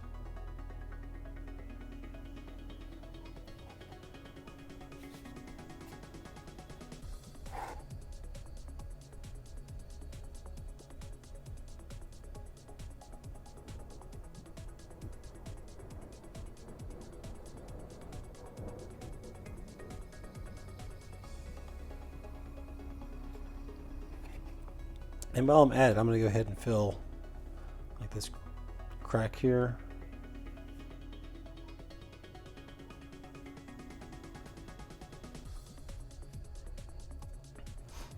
So this isn't really flat here, so I'm going to go ahead and kind of fill in those gaps as well, just so I can sand it even a little bit easier.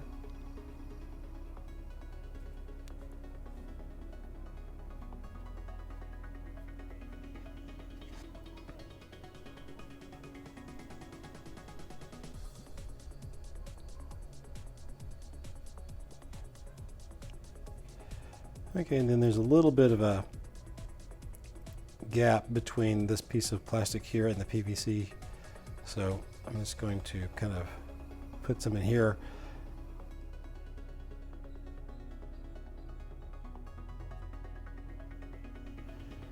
There's a good chance you'll have to come, after you sand all this off, you may have to come fill in a couple little spots.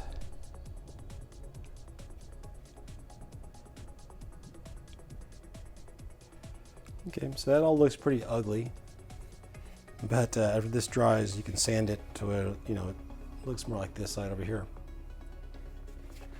So now we just have to wait. Okay, it's been a couple of hours and everything's completely dry. I snuck in and filled a couple of other cracks that were here from the previous. And you know, this is a mess still, but all we have to do now is go in and file and sand all this stuff down flat.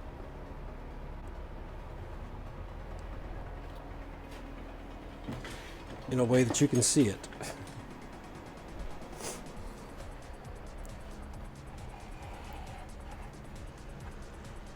Just taking my file.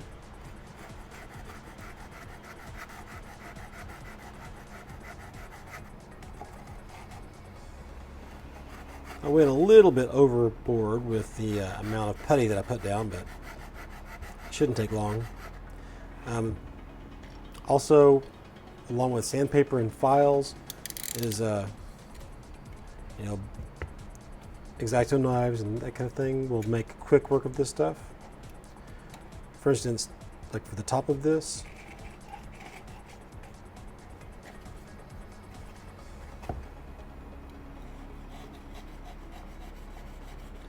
and don't do it where it'll just push it off, but kind of slice through it.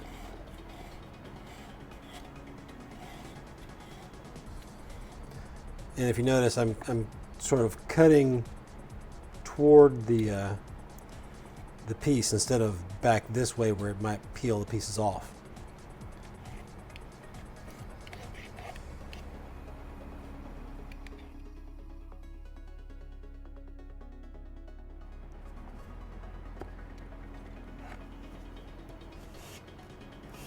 You have more control if you just go one direction.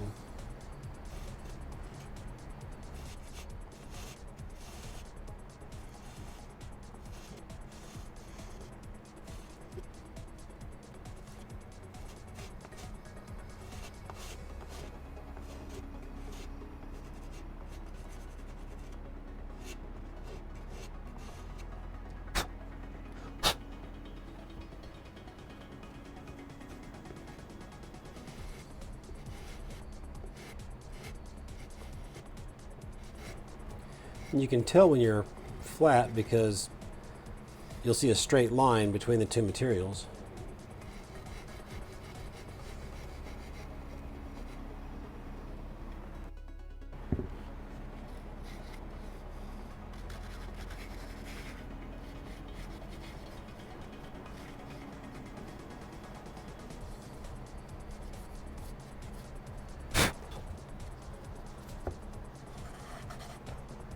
X-Acto knife.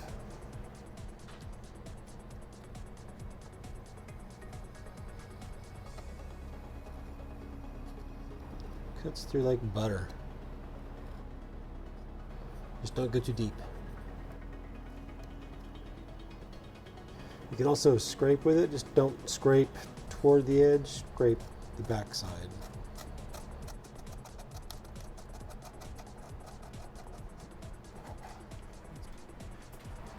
Just trying to find a way to do this where you can see a little better.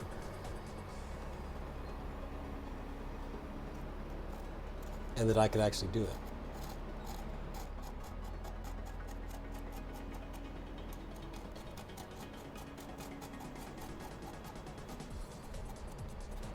While we're working on this, have you subscribed yet? Don't forget that little bell too. Hit that. I'm just going to keep doing this until everybody subscribes.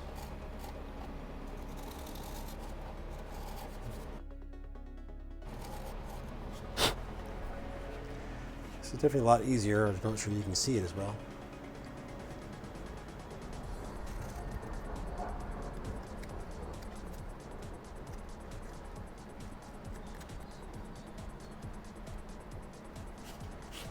If you dig in too deep, just put some more putty on it and let it dry and sand it off.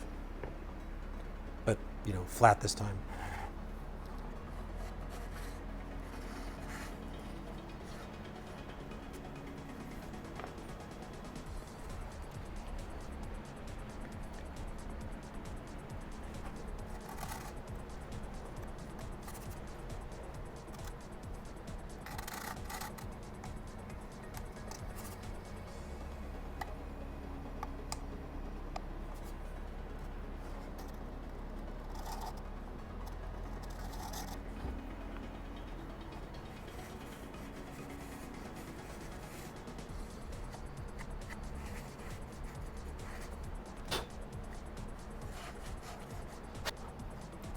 Corners especially are good with the X-Acto knife.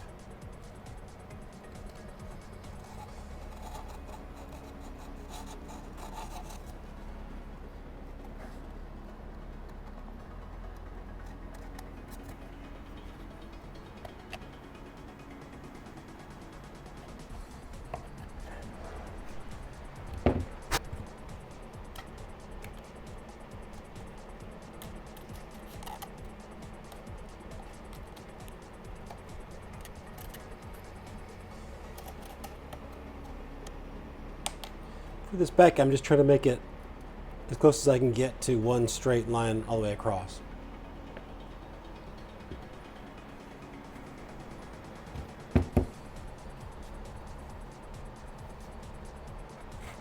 I think in the end I'll probably have to put some putty in right here on the back section here just to make that a straight line, because as it is, it kind of comes at an angle like that. So I think I may have to do a little more filling there.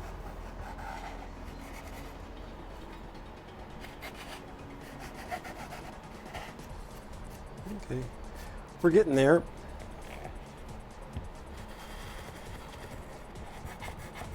Just got a little bit more of this to go, and it's just sort of the same stuff. So I'm going to take this over where I can set it in my lap and really work on it close, and then I'll show you what it looks like. Okay, I'm getting pretty close here. You can see it's a lot cleaner. You can also see, where it's filled in some of the holes and gaps that were here.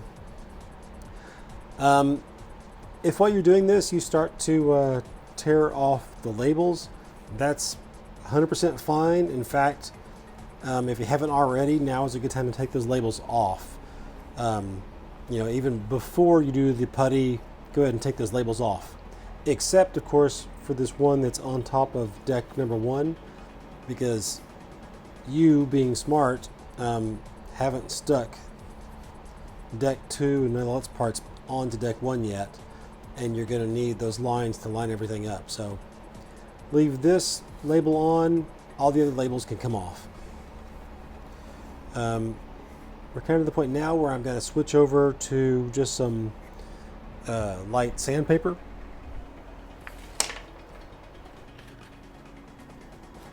This is a 220 grit sandpaper.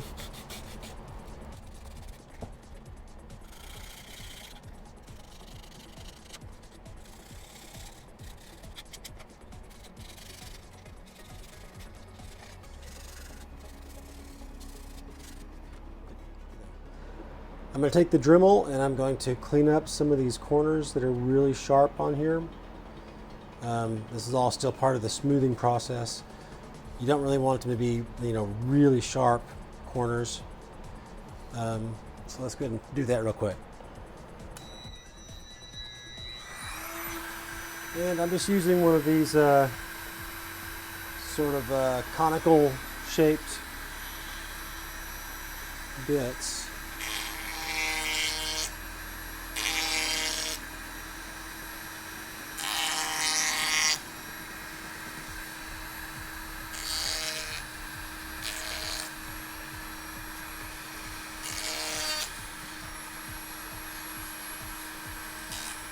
I'm not doing much, I'm just taking that sharp corner off.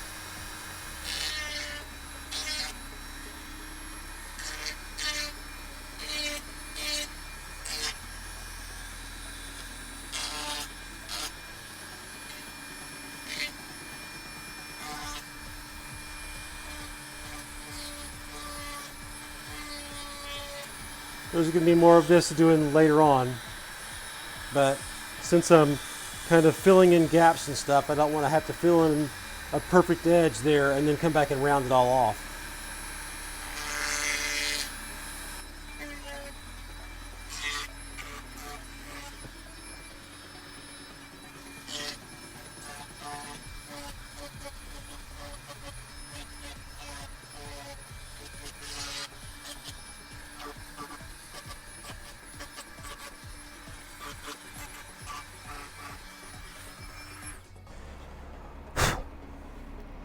Okay, so I'm going to go ahead and take all of the labeling off and work a little bit more on just cleaning everything up in general. Actually, now is also a good time. Areas right here where I actually didn't get all the way to the edge. After I take this label off, I'm going to go ahead and put some putty in there. I've got a gap there. I'll go ahead and putty that as well.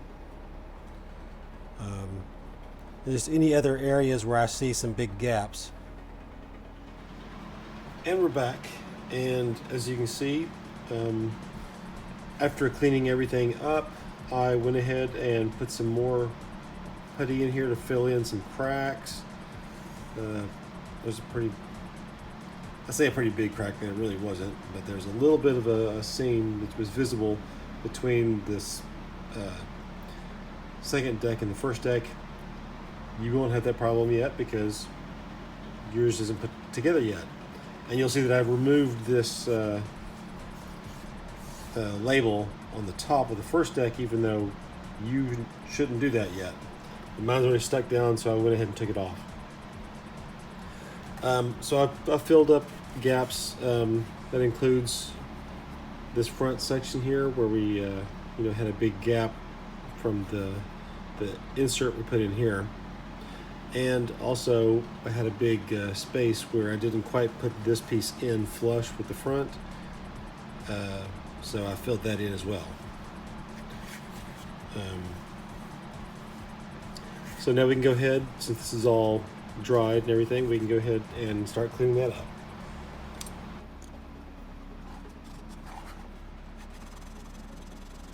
I was looking through some other photos that I had from last year of the original piece, and it looks to me like this one actually should come up quite a bit higher,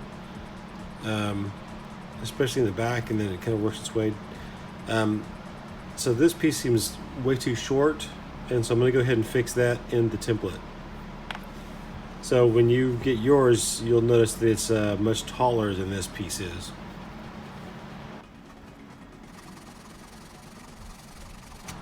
You'll also notice that I took some of that putty and I filled in this part in the back here where for some reason mine was way too short because I stuck it too far forward. So I filled in that space with putty.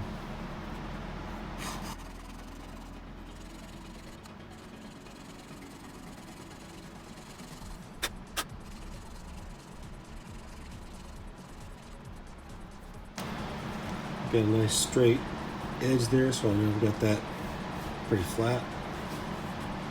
Need to clean up that just a little bit where it intersects right there.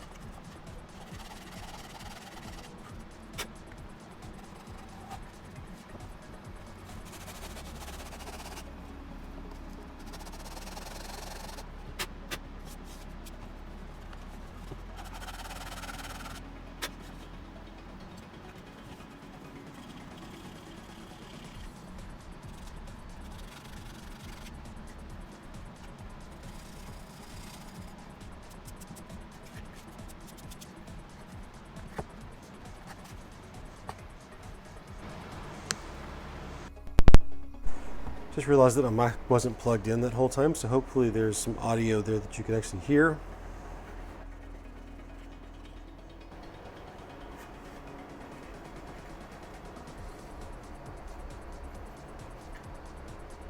This stuff sands pretty easily, but once we get it primered and painted and everything, it'll be pretty durable. Shouldn't be any problem with that.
Front's a little bit different because I've got, this straight part here, and then it shoots forward under here, so it's not going to be just flat across the entire front.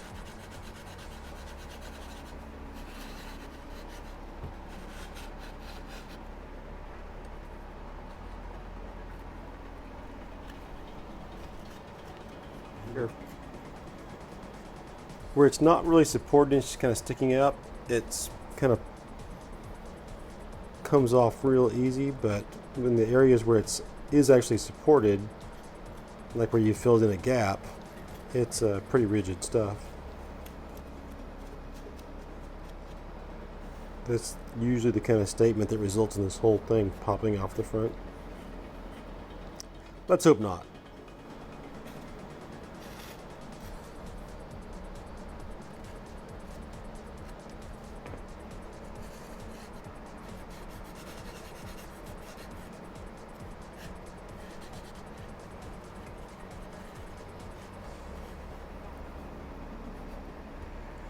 Also, while I'm working on this part, this bottom edge sticks up higher in the back than it does in the front, and I want that to be parallel with everything else, so I'm going to go ahead and sand that flat.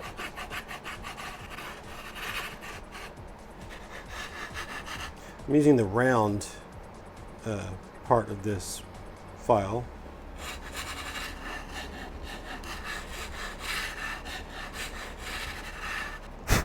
That looks pretty good. And then I'm just going to try and round this edge a little bit.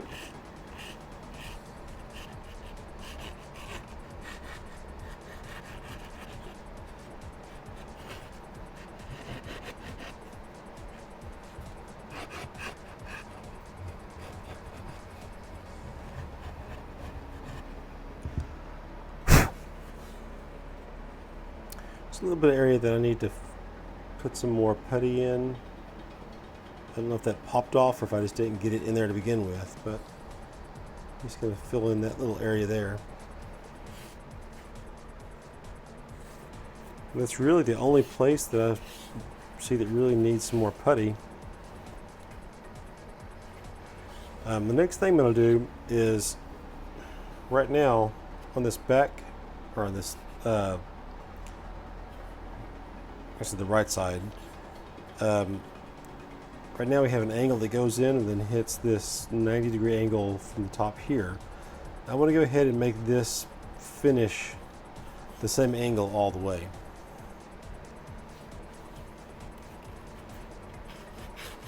So basically I'm sanding this deck piece to be flush with the side piece. That wasn't that hard to say, was it?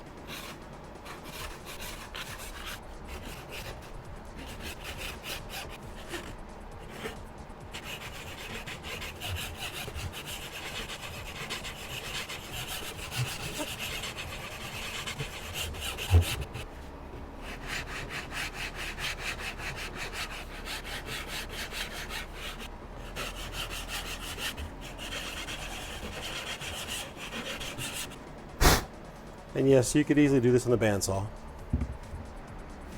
When I say bandsaw, I meant belt sander. Don't try to do this on the bandsaw. I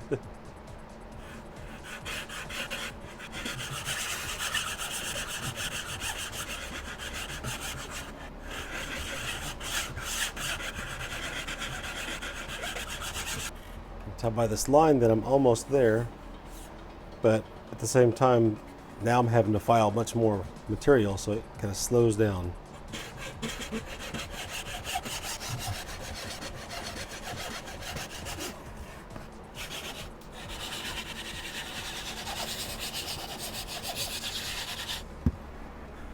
Just having to clean out my file.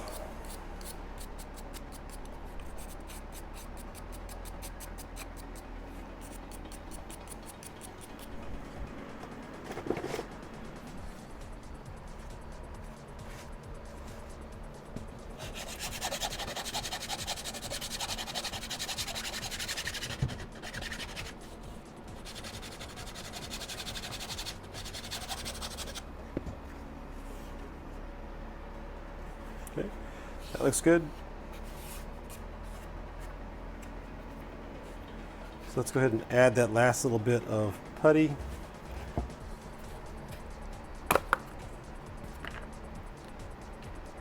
By the way, if you're using a softer material like EVA foam, you can use, you're obviously not going to be able to use this putty for that, but you can use an EVA foam filler putty. I'll show that to you in just a second. This is the moldable foam for Cosplay, as it's called. I got this at TNT online, but I noticed that Michaels now carries a version of this. They have an entire Cosplay section now with EVA foam and Warbler and this moldable foam clay. Yeah, I'm pretty happy about that. And to use this, so you can just kind of take this stuff out. To use it in the same way, you want to roll this into like a snake shape or a worm, and then you wet the surface of the EVA foam, and then you can push this into it and it sticks, and then when this dries it'll be very similar to the actual EVA foam you're using. It's also great for molding little things like horns and things that'd be hard to carve out of other material. Okay, so we'll let this little bit of foam that I just added dry, and we'll be back to finish this little bit up. Now that you have all this stuff all cleaned up, that not be perfect, but you know, pretty clean. Now is a good time to go ahead and glue this whole deck 2 section onto deck 1. Basically, by not gluing this on beforehand, you had easy access to all these side pieces, which I didn't have. So once you have this glued on, we can go ahead and move on to this section here. So here's a little sneak preview of what we'll get done in the next video, because unfortunately this one's already too long to continue on. But in the next video we'll go ahead and worry about working on this curved area here, and then we'll be done with this entire top section here. Hey, if you like this video or found it helpful, why not go ahead and give it a thumbs up? And of course, subscribe so you don't miss out on any of the upcoming videos. You can also click that little bell so you'll be instantly notified when new videos come out. As always, if you have any comments or questions, please leave them down below in the comments section and I'll do my best to answer them. You know, it's really your likes, comments, and subscriptions that motivate me to keep this channel going. So, until next time, thanks.